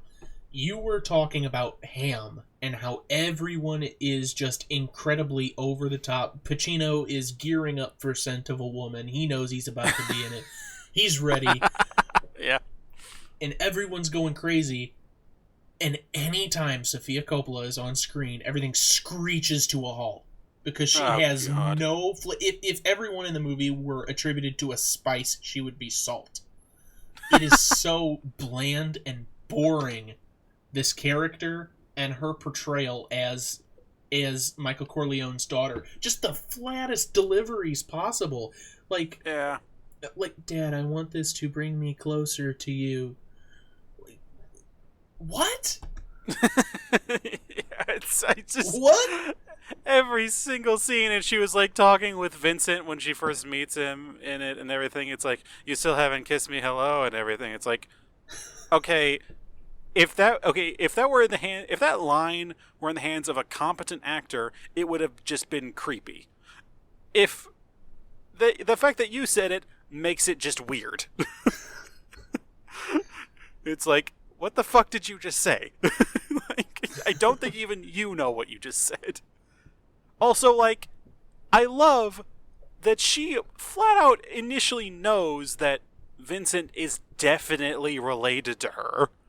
Like, because they were at the same wedding together when they were kids, when he was, like, 13 or 15 or whatever the hell. And she was totally eyeing him up when she was 8! And so, so she makes the first move on that. And that the fact that they're blatantly first cousins. It's like, what the fuck? Just think about... you know what? The scene where Michael forbids her to see him. Oh, It's yeah. like- The one and time fucking Michael makes a sensible decision in this entire fucking movie. And her voice almost gets higher than a whisper as she yells at him. And then she, like, skips away. Yeah, I forgot to mention that. Yeah, that's so silly. Oh my god. Oh my god, when she was like just about to have an emotion and then like prances off. Oh, good lord, Sofia Coppola. I'm sure she's doing like other things now, and I'm sure she's gotten better, but my god. I think she's a writer. I think she writes film. I think. That'd be pretty cool. I mean, if anyone's gonna be good at it. The daughter of the director of The Godfather, maybe? I mean, he wrote the screenplay too. Yeah. Oh, yeah. Yeah. He and Puzo. Together at last. That's good. But, no, I was referring to it earlier, the scene that literally I was just aghast at how horrible it was the one where Sofia and Al Pacino are on the balcony talking to one another. And just that dialogue is so horrendous. Where she's like, Yeah. Dad, I want this to bring me closer to you. And then he says, I would burn in hell to protect you. And I was like, this can't be real.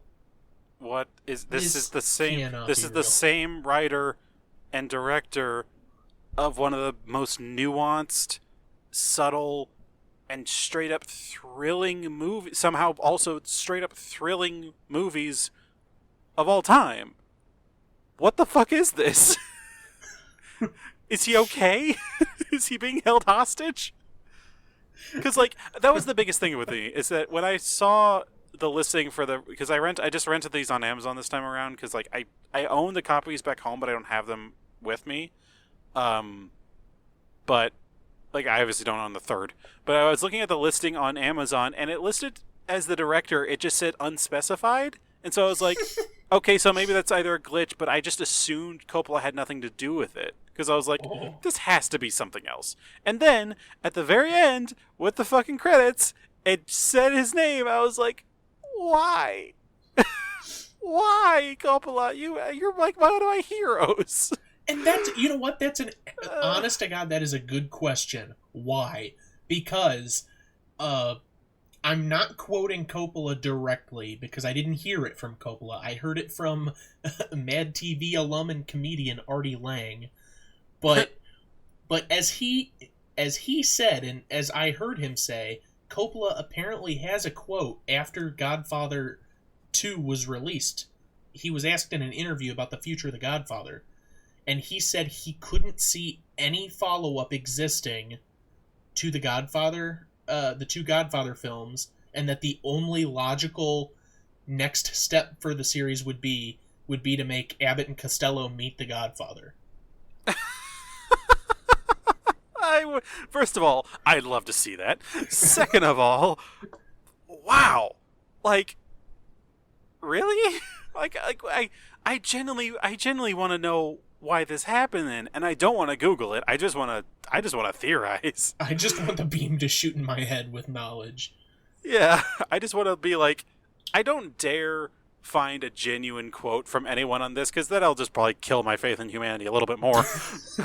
I want to come up with an answer that I can find palatable. Like, maybe, like, do you think, because, you had mentioned Mario Puzo was going towards making a fourth, because with his writing, do you think maybe Puzo had been trying to write a third one for a long time, and finally came up with a story that Coppola was like, yeah, no, I'll direct that one? And in which case, do you think Puzo had more pull in the making of the third one? I mean, that's the only thing I could imagine, because, Coppola wasn't an idiot. Like, he would have, I don't know. Like, that's possible. I don't know much about the guy, about Puzo, so I don't know. I mean, same, what he was but like, that's the only answer I could assume would make sense, because, like, after such a dramatic way of saying, I don't want to do this anymore from, Coppola, and Coppola himself had no idea how big this movie was going to be. Like, he's often stated, like, yeah, I didn't know this was going to be considered one of the greatest films of all time. I was just making a cool movie. Like, I genuinely think he wanted to be done with it, because, like, this is a lot to live up to, man. Like, it's obvious, it's quite possibly the hardest thing to live up to ever, as far as movies go. Literally, even with even if the problems we have with the sequel are valid, it's the only follow-up film in the history of ever to win Best Picture. Yeah. Like, I can't... It's just like... Wait, none of the Lord of the Rings movies got a follow-up one, did they? The two... you're right. The Two Towers, actually, I think, won Best Picture. So that one like, did. Yeah, but... it's a very small club, is what we're saying. At least at the time. Yes.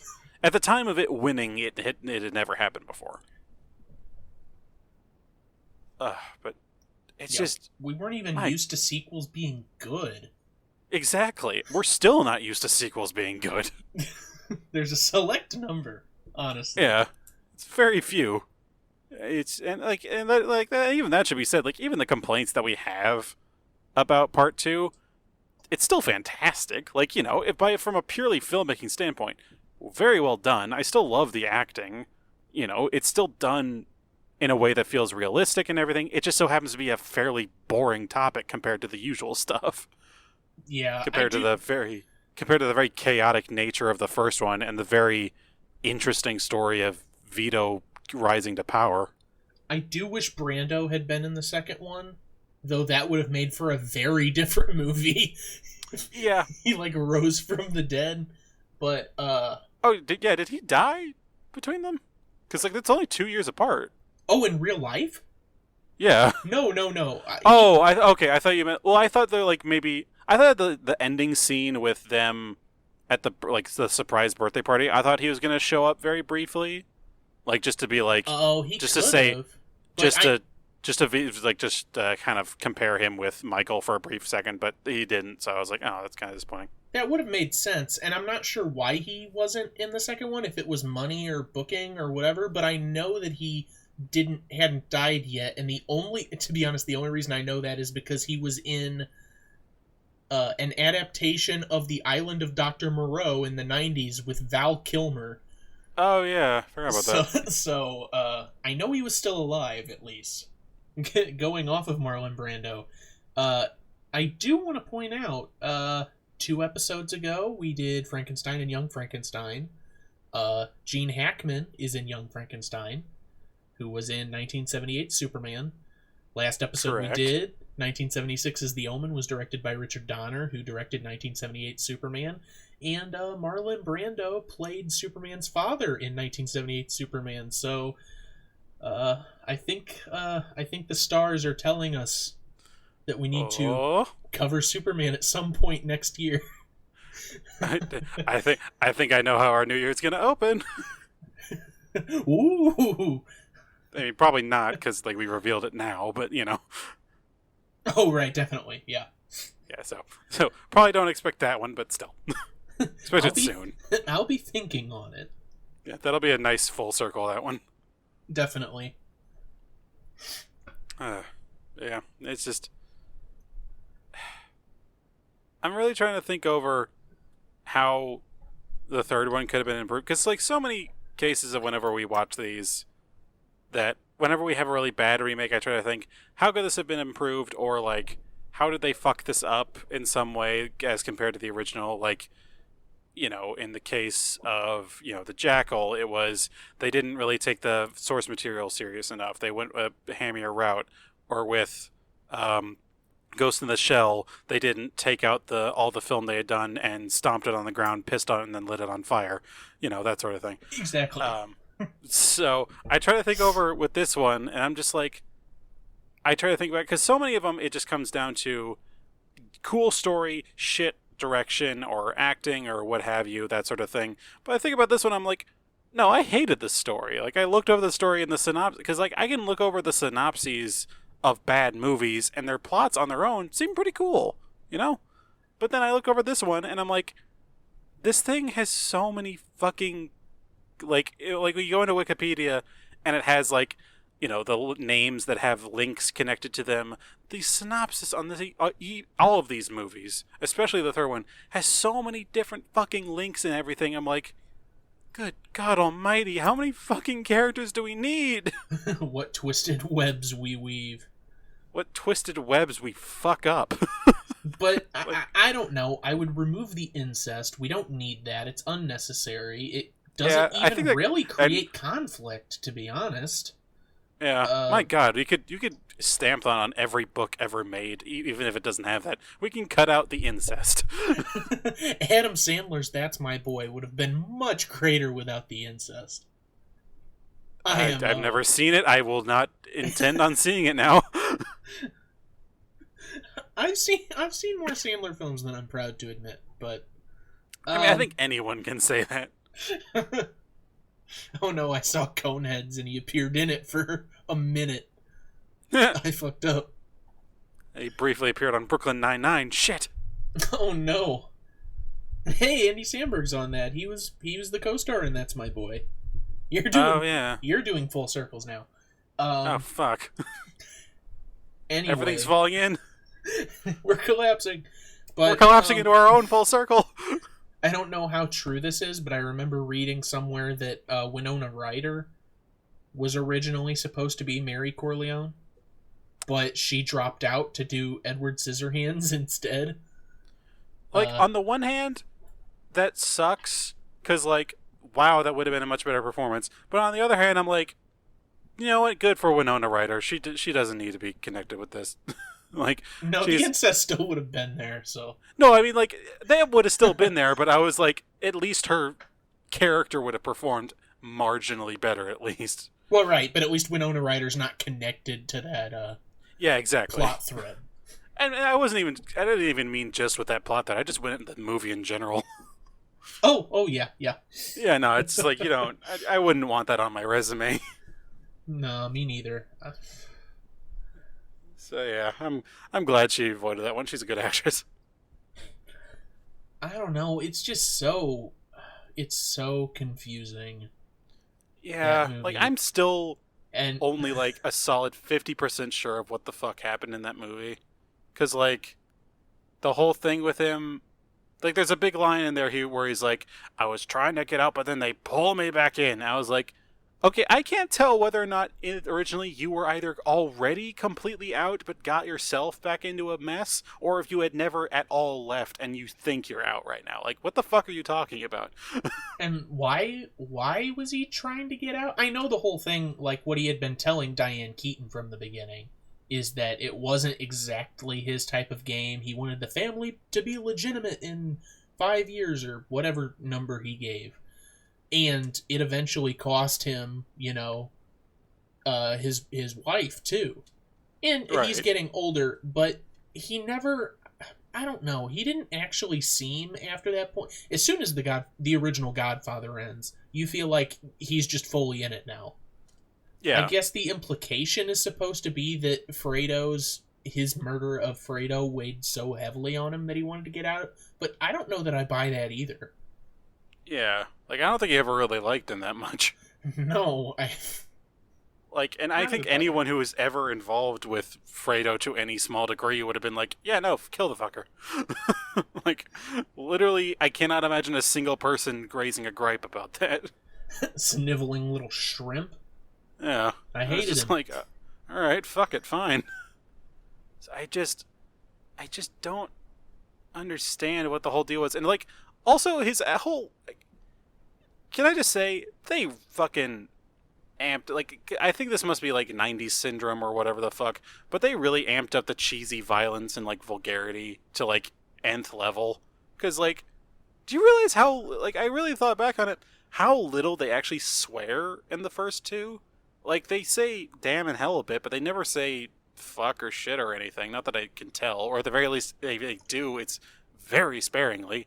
And this one fucking, like, like Michael's dropping one every couple of sentences, and then there's the scene where Zaza and Vincent are in the office, and Vincent straight up bites off part of his ear, and Michael barely bats an eye about the whole ordeal, and still is like, "Oh yeah, this guy seems stable." That was psychotic. I have to admit, I rewound that scene almost instantly because it occurred to me that I hadn't been paying attention even though I was watching it, because he started screaming and there was blood and I was like, what just happened?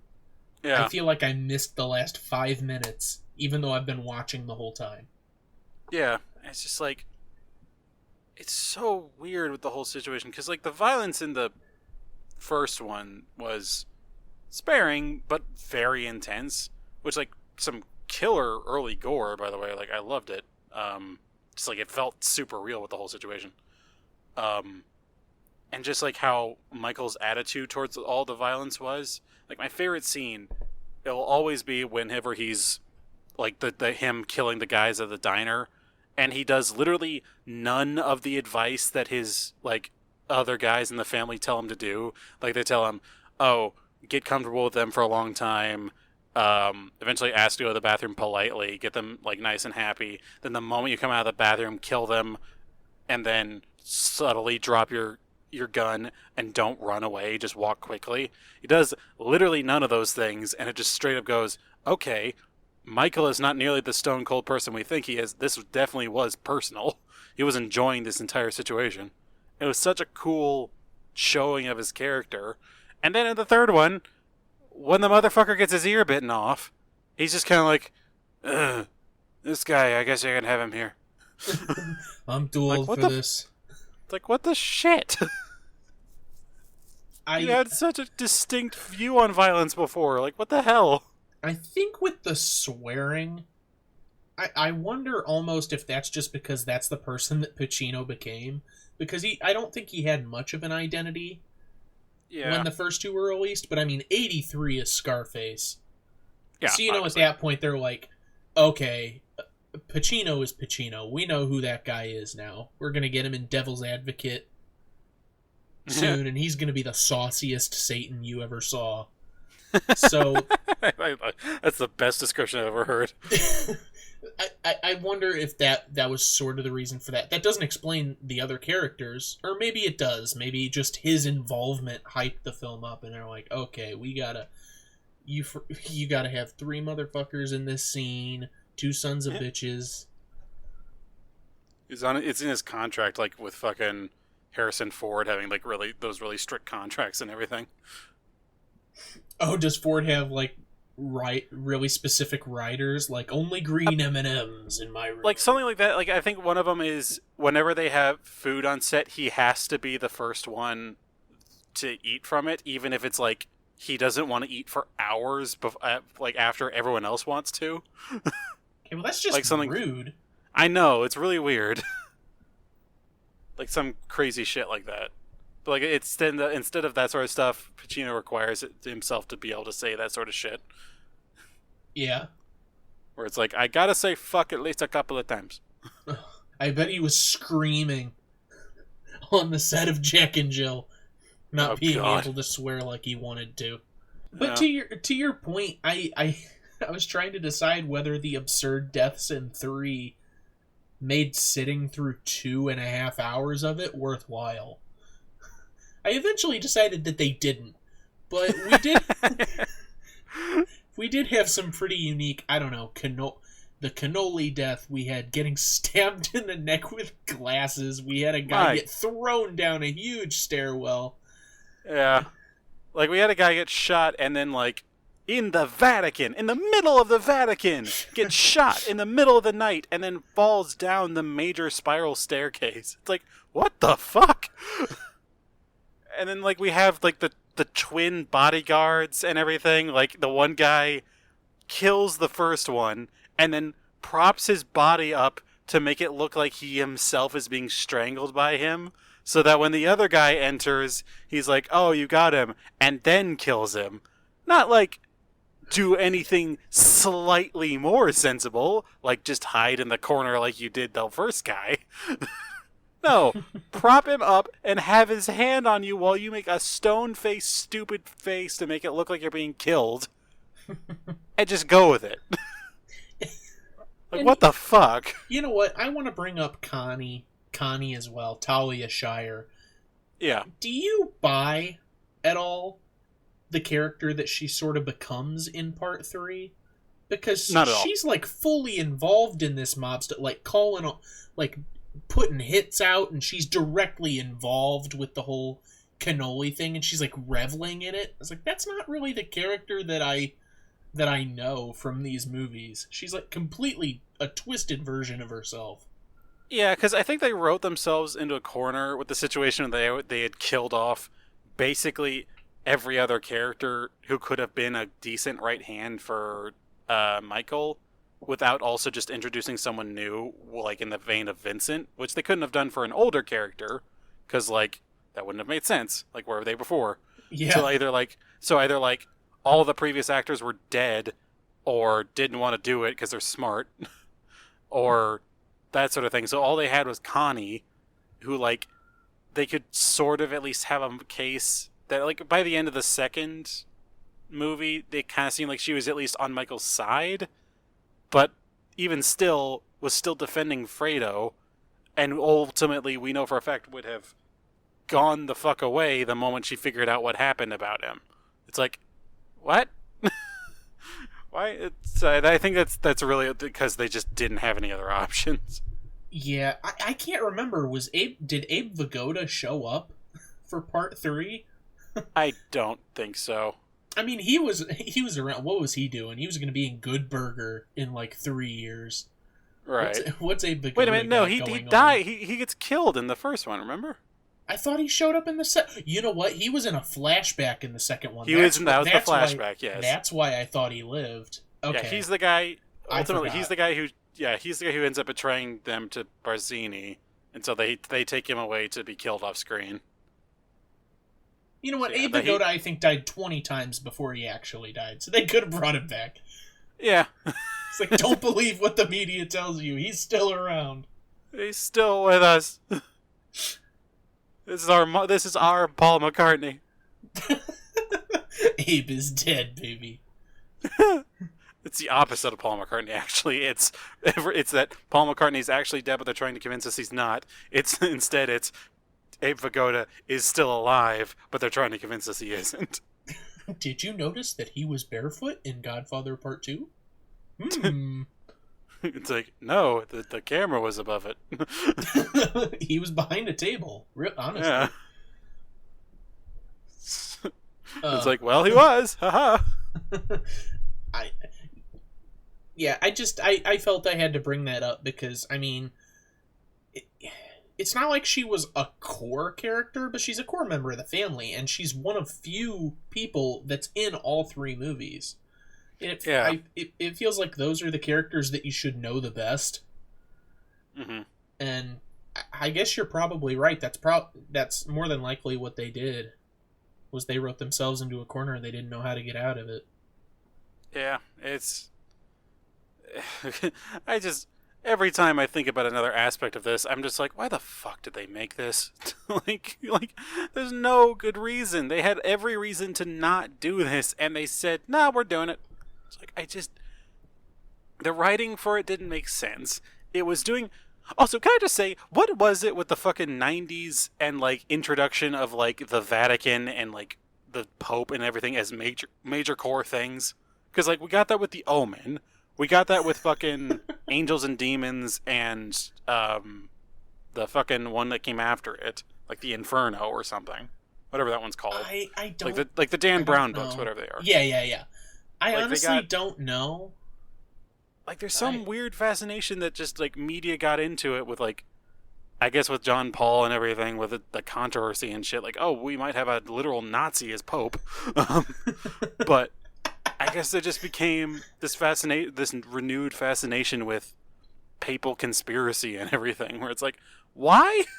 Of all the things. Like, I know the Catholic Church, especially modern, is very much, quite possibly, the least clean organization on the planet. But still, like, it's kind of boring. You know what? It's still ostensibly just people talking about Jesus. To your point, the last episode we did on The Omen actually ends with the Pope dying. And we got that exact same thing in this one. The Pope dies. Yeah, this is a weird full circle trend we're getting. We're reaching levels of full circle that shouldn't be possible. Yeah, like if there's gonna be a news story where it talks about Pope Francis being sick, I'm gonna start getting worried. That's in the next one we're covering. Oh Christ! Exactly. If we just do like the fucking series, the young Pope. It's just like Lil Pope. It's up to Lil Bush, Lil Pope. Oh my God! Well, I mean, there was an actual series called Young Pope. I just realized what you were talking about. I remember when it came out. Yeah, with Jude Law and everything. Yeah.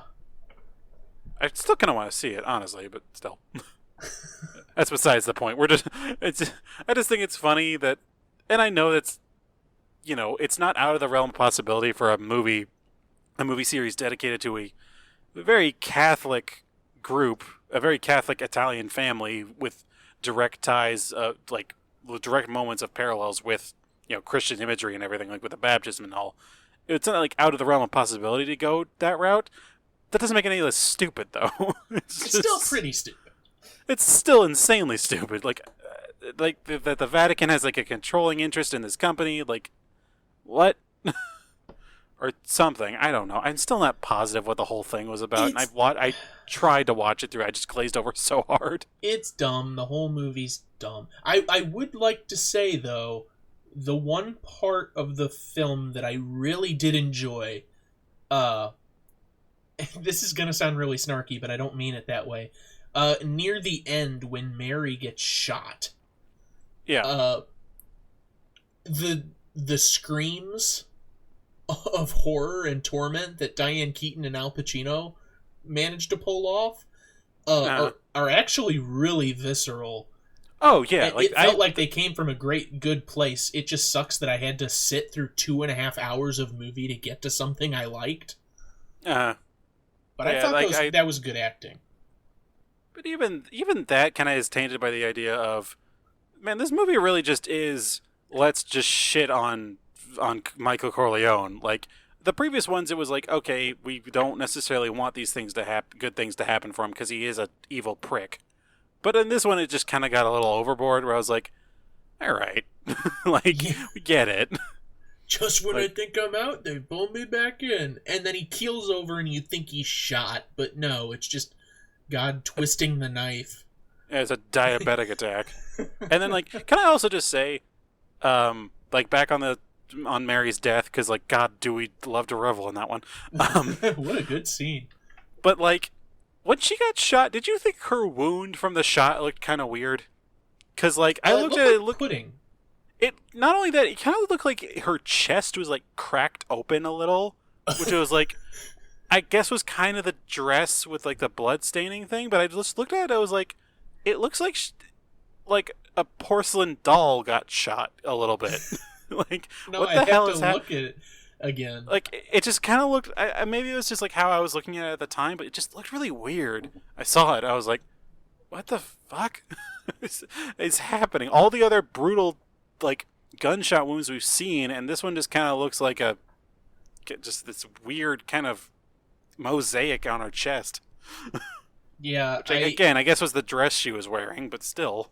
and when that happened, I guess the point they were getting across is that there was like blood splashback that got Yeah. on Michael, because my initial thought was Michael was shot, and I was Michael like, was- "Oh, Michael- that's no, how no, they're Mi- going to end it."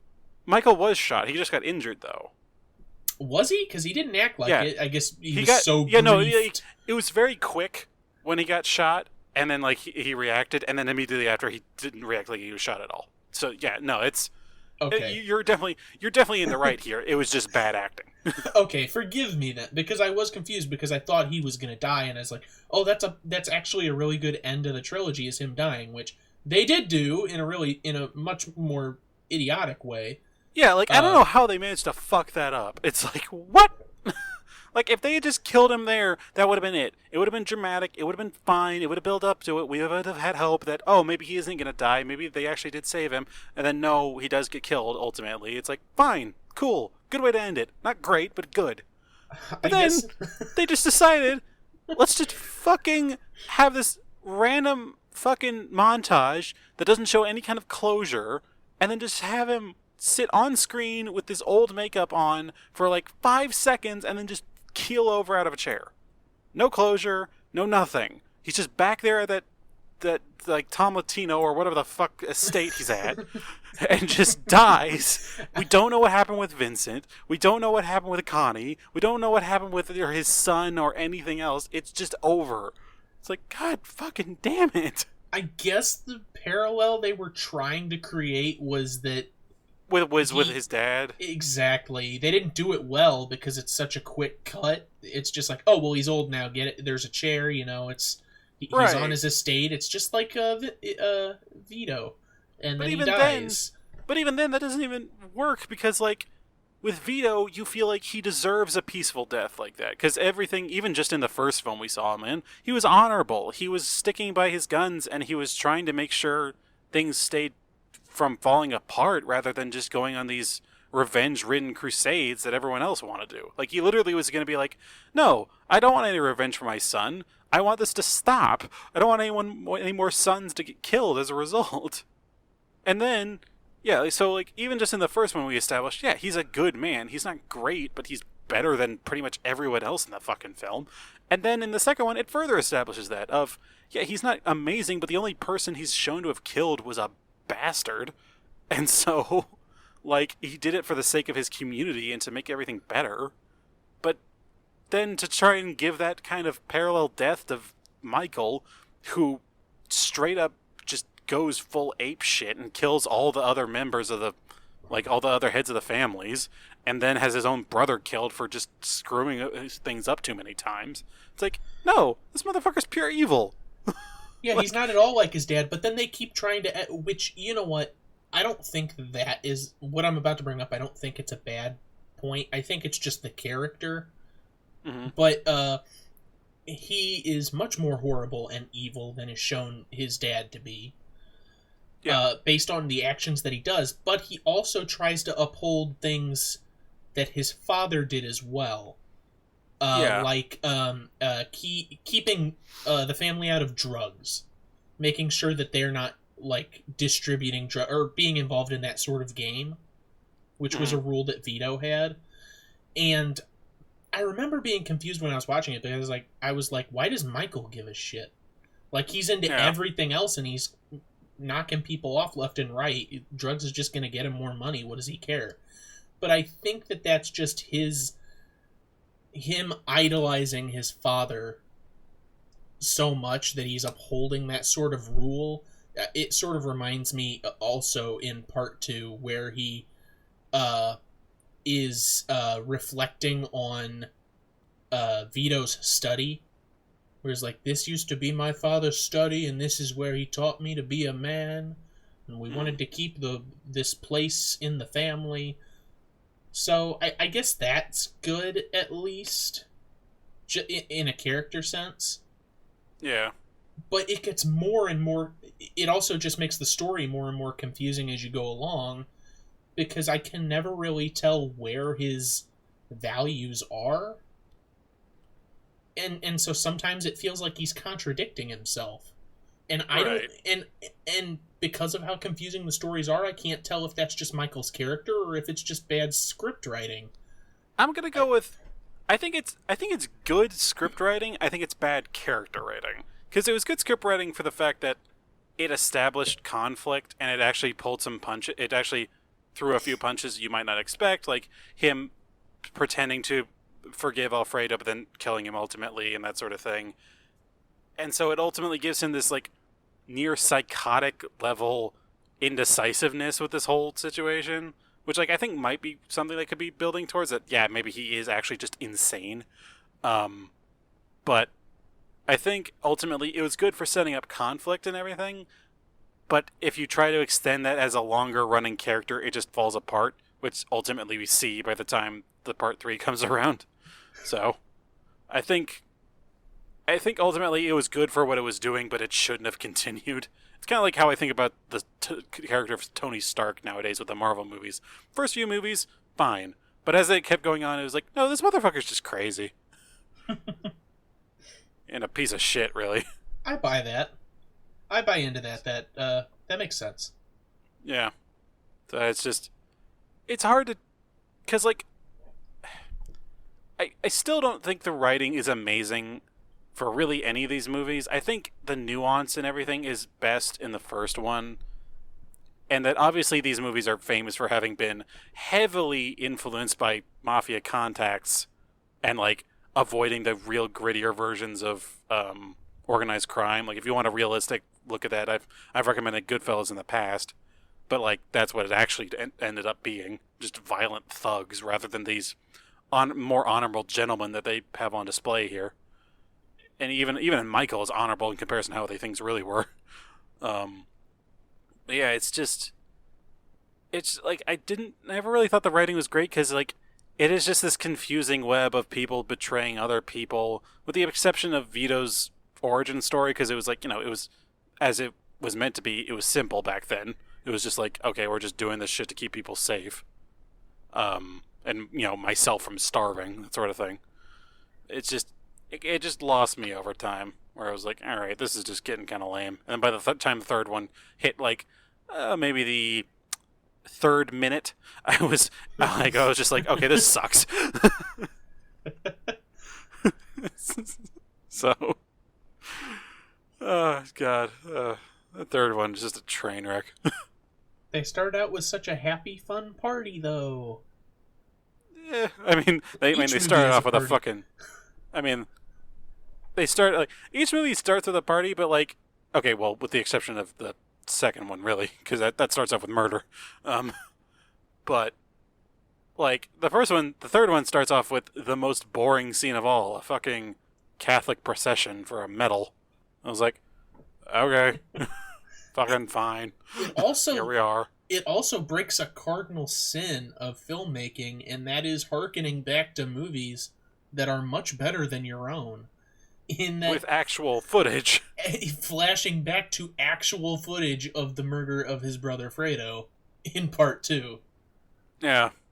And it also does like the classic dumb trope of like it begins with narration via letter writing. It's like, come on, Puzo, you're better than this. Like, fucking seriously. The man who wrote the opening scene of that you come to me on the day of my daughter's wedding, one of the most iconic fucking opening scenes of all time. You wrote this. Are you kidding me? I want to see Brando dance forever. Just forever into the night. We went there. We both said the same thing. I had one more thing on part 3, which it feels like beat up part 3 session, but I mean, but like we have the occasional episode for that. We couldn't have gone in like, you know, neither of us thought we were going into this with an open mind. We knew the third one was gonna suck. Like, it's famous for it. Right. I knew that the third one was not going to be good. I think it's more so that I didn't expect to love the first one the way that I did. Yeah. Because I'm not a big fan of those. I'm not a big fan of those movies in general. Those I don't know, like sort of crime dramas, as it were. You're right. And it's less crime and more. I mean, there's crime in it, but it's less crime drama and more just straight drama.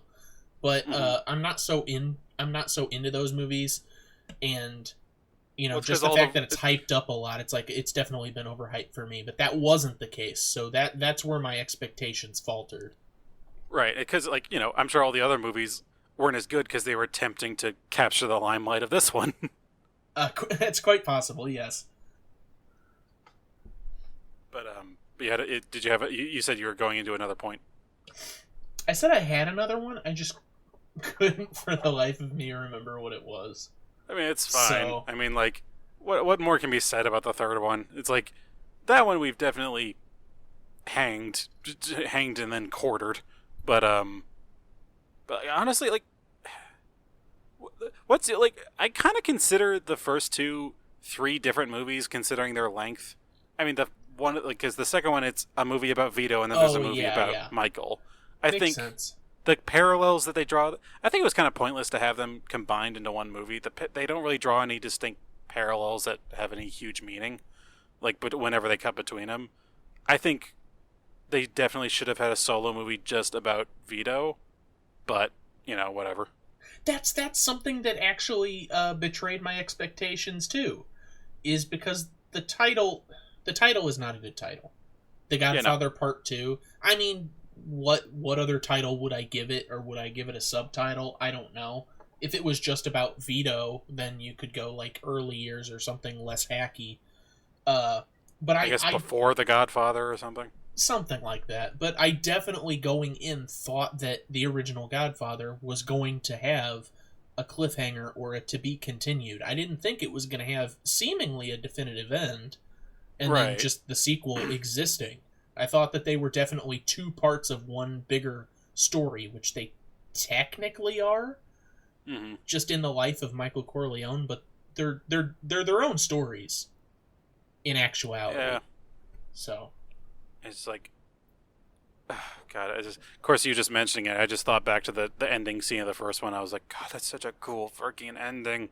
Because, like, there's just so many different subtle bits with it, like with Coppola, that Coppola was pulling, like, you know, throughout the film, Kay had been wearing very vibrant colors, but then at the end she's wearing a color where she literally starts to blend in with the background wallpaper as it's framing Michael there with the shadows over his eyes, and God, it's so cool. The first one has a good ending. The second one, in my opinion, does not. I like the flashback as it sort of frames, I don't know, his relation to the rest of the family. It sets up that he was going into the army. But I don't know, him sitting there alone and it fading, and I think that's a little on the nose. A little bit, yeah. Because, like, I liked the subtlety of it being like, you know, this is setting him up as, this is just who he is. He's always been on his own, even in his big family estate. It's like, everyone always thinking, oh, we know exactly what we're doing for you, and then him completely blowing all those expectations out of the water, for better or worse. Exactly, yes. So it's just that was a cool way just to be able to say like, oh yeah, this character was being set up all the way from the beginning before you even saw it. It was like, huh, it's interesting. Mhm. I did like how they also kind of showed his age progress throughout the first one, just showing having his kind of doughy haircut and everything, just and then having the slick back hair by the end and everything. I thought it was. For a while I actually thought they were doing some makeup to make him look older, but I don't think they were. I think it was just really his bearing and everything. That could be. That could So definitely it's be the case. just some very just subtle ways of going about it. So it's just such a and like again, I'll always state I don't think the first one's perfect. I don't think any movie will be, but I think especially Godfather 1 isn't perfect either. There's blatant scenes like when Sonny gets shot and he's laying on the ground, you can see him breathing and that sort of thing. Or when he's fighting the abusive husband, he straight up whiffs most of the punches. Well, Um, yeah. Yeah, and it's because like there are mistakes. I more so mean the story. I think the oh story. yeah, no. I don't think there's anything wrong with the story at all. I think like in my as with many things, as with many of our films, I think the filmmaking quality itself ends up being my top choice. And as far as that goes, like with the exception of just just some acting blunders, like that's fine. But with just the crafting of the scenes, the setup of the shots, the color, the lighting, the focusing, every single shot is quite possibly perfect. I genuinely was trying to pick through it. It was like, no, every single time. This is incredible. I love it so much. It's just and like the opening scene, which is the 3-minute monologue from the guy explaining his situation, and just like the slow draw back. I was like, oh, so just such like the nuance and the subtlety of every shot was just so cool. Then you have the fucking third one, like, you son of a bitch. You really love that scene. I hate By it which and love it. Yeah. That's probably my favorite scene in that. It's just like it's so stupid. It was like, God, this looks like a fucking parody. It's like the Simpsons episode where it's like, Tony Tight lives, where'd they shoot you? I ain't saying nothing. It's like they're literally just doing like mafia tropes now. Yeah. So you've become the parody. Oh God, yeah. Only now you have become the thing you swore to destroy. Oh God. How can you be a parody of yourself? Only Ford Coppola would know. Only he will know how to do it. Yeah. The answer may surprise you. It's not the Hogfather with whatever his name is. I already forget who was the Dom DeLuise. Oh. Oh God. But like, yeah. I suppose it'd be moot to ask for which one would be a preference, but I think I'll turn it on its head. Which of the first I will consider the part 1 and part 2 3 movies. Which of those would you consider to be the better one? Because like it comes down between like the first one and Vito's story, really. I think part 1. I think I like part 1 the best. I like Vito's story in part 2. I really do. But it's it just doesn't. It lacks the kind of the energy of the first one, I guess. Yeah, and it's definitely a story, but I don't see it. I don't view it as a movie because the flashbacks are set up in order to just give more uh a better viewpoint of the Corleone family. And there's definitely a thread there, especially like the revenge that he ends up getting. I just don't see it structured as a movie. Yeah, I feel you. I think I really do wish they had done more content with De Niro as Vito, but like it's still that just kind of saying that one would be better completely discredits all the incredible scenes in the first one, and just we didn't talk about it a lot. Just Marlon Brando's performance in general. Like people give him a lot of shit for a lot of things throughout his life, us included, obviously. But God, that's among one of the more iconic performances of all time. Obviously, just like how just the very distinct dialect and way of speaking he had put on and everything. It was just, and then obviously, which is expanded upon in the second one, saying like, oh, he's always been like that. He's just like had a weak voice or just didn't like to talk a whole lot. It's like, oh, it's just the fact that this soft-spoken man became such a powerful entity. It's really cool. You know what? That is a good point to put towards, though, is that De Niro is a good actor, but just saying that is sort of selling it short. You really do have to see the way he portrays Vito is fascinating, because it's not just Robert De Niro playing young Vito. It's Robert De Niro doing an impersonation of what he thinks a young Vito Corleone would be. So he has Brandoisms in his act, like what a young, not a young Marlon Brando, because we've seen that in like A Streetcar Named Desire, but like a young Brando as Vito. It's like 3 steps for De Niro to make his acting decisions. It's fascinating. Oh yeah, like him as well. Probably one of the best performances of all time. It's not as well touted as, you know, Brando's, but he definitely deserved the Oscar he got. Definitely, it's great. It's just fantastic across the board, and I've said it a million times. I wish they had done more with it, but you know, it was still pretty good. Definitely. So yeah. The first one, it's a masterpiece. It just is. It's confusing at times, and like there will always be bits that I can pick apart, but ultimately, it's master level work by everyone involved: the cast, the crew, the camera work, the direction, just everything. Yeah, it's not like we're breaking any new ground here in saying this either, because it's certainly a sliding scale in quality from 1 to 3, with 1 being the best. I think 2 as a follow-up is great. And there's a very steep drop between 2 and 3, but if I was ranking them, it would be 1, 2, 3, which is incredibly basic, but true. Yeah. But like, you know, it would be doing a disservice to do it differently. Exactly. So like if we came in here saying just for the sake of it. Yeah, if like we came in here saying the third one was the best one, like fucking we're hacks at that point. It's like we could find maybe a comedic argument, but we don't have that kind of nuance. No, and I think I gave it 3 as fair a shake as I could possibly give it. I already said there was something that I enjoyed about it, so I enjoy that it ended. That was fair. I mean I'm sure you had the same relief that I did once every single one of them ended. Yeah, like I had like each one I ended with like a different kind of relief. The first one I ended with relief of that was very long, but oh my god, like what a time, what a great ride.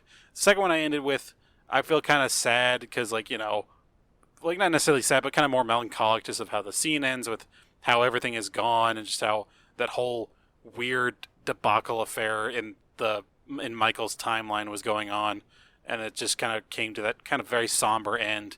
At the end of the third one, I was like, "Thank fucking God!" Oh God, it's just it was rough. Definitely.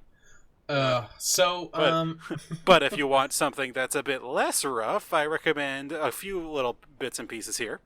Oh, do tell me your recommendations, because I honestly couldn't think of anything. I like Goodfellas, but I remember us bringing it up in the past, so I didn't want to do it again. And besides that, obviously, I was going to like the brief mention of Goodfellas just because, like, you know, it's obvious.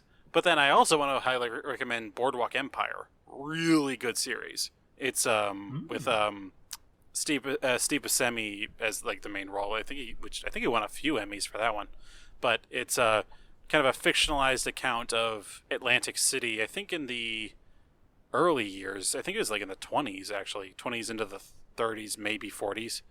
But just this incredible deal of just showing all these early, you know, Prohibition era gangsters and everything, Al Capone and whatnot and everything, just seeing how all these guys at least potentially interacted. It's obviously to a degree fictionalized, but with like some influences in reality. But it's fantastic. Even just for Buscemi's performance alone, I highly recommend it. Okay, that's great. I think that's about all I got, because there's like, there's only so many mob movies you can say are the good ones, because like it's such a popular genre, but there really are only a few standouts, like the original Scarface, Godfather, obviously, Goodfellas. I guess the Scarface remake, kind of. It's It was not kind of bad. silly. It's not bad. There's certainly worse ones. Yeah. Um, like I'm trying to think if there's any more modern things going on. I know there's a new series, or relatively new series, called Godfather of Harlem, which is like about like the black mob and that sort of thing, but I'm not Hmm. positive. Oh, shit! There is another good mob movie. It's God damn it! What's the name of it? It's got Denzel Washington as like the main guy. American Gangster. That's what it was. It's got Denzel Washington, Russell Crowe. It's I think in the 70s maybe, but it centers around the the mob leader, Frank Lucas, who like ran a whole bunch of fucking drugs. Like he was like the biggest drug distributor like on the East Coast, like above the mafia, above like the Irish mob and all that sort of shit. Like everybody, he beat out everybody just with the black mob, which everybody was like, "That you're fucking insane for thinking that." And then he was like, "Nope, it's true." All And right, then cool. yeah, and like the Russell Crowe plays like the investigator who figures the whole thing out and everything. It's really cool. All So right. that's another good recommendation. Go out and see those things. I'm remiss to say I don't really have anything, so those will have to suffice. I mean, if And you that's guys, fine. if you You want, didn't seem like the type who it was huge on mob movies, anyways. So not really. If you want, go out and watch The Sting. It's not a mob movie; it's a crime movie. It won, oh yeah. and it's the film that won Best Picture between Godfather and Godfather Part Two. So, Well, there we go. It's really interesting to see the kind of trends people were into in that era, just by the movies who win. yeah, lots of crime in the early '70s. Yeah, everyone was like, everything sucks. I wish I could commit crime. If only you can. Well, what about the law? Vicariously. Oh man. Yeah, I think that kind of wraps up our opinions for this episode, and I guess this whole season. We'll obviously come back with the wrap up, but still. Yeah, that's the end of season 2. Thank you, everybody. Holy Um, crap. what a finale that was. Uh, It's just I do love, sometimes the end of something is meant to be a grand challenge to really test your resolve and to kind of figure out where your true opinions lie, what the subtleties of everything can really come out to. And then sometimes it's sitting down, putting up a barrel full of fish, and taking out some rifles. I Just shooting the fuck out of them. I'm really nervous as to what the next what's gonna top this. Oh The end god, of I'm sure we'll season find 3. something. Or, better yet, I'm sure something will come out. Ooh, That's possible. gonna be the fun times. We'll see what happens when we conquer every single Star Wars movie next December. Oh Um, god.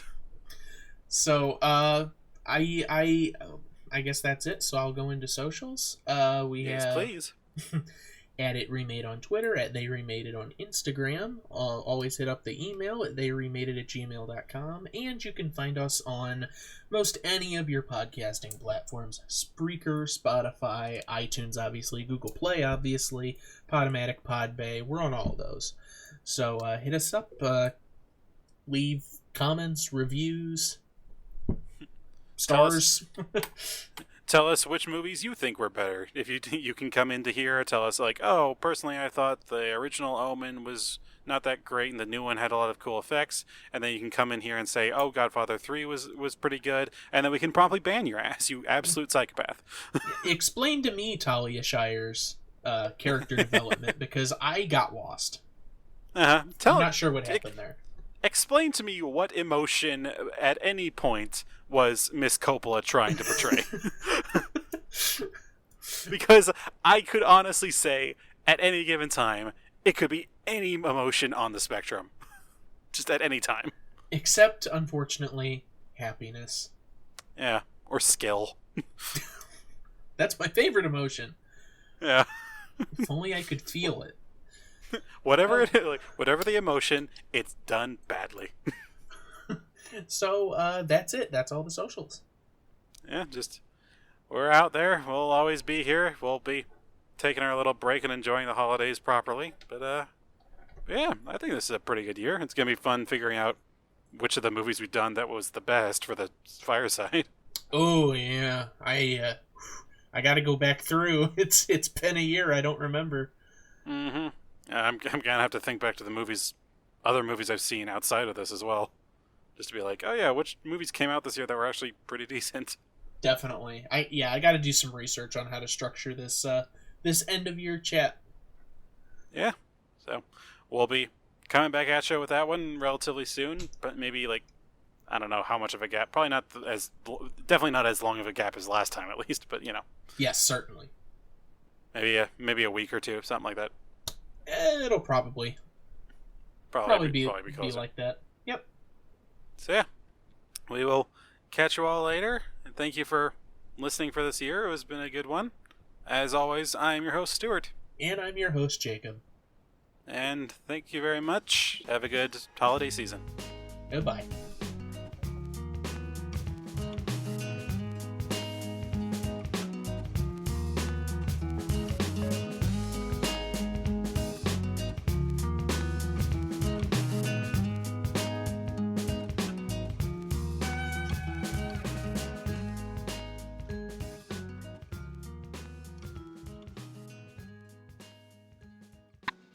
I don't like the C note, Lizardo.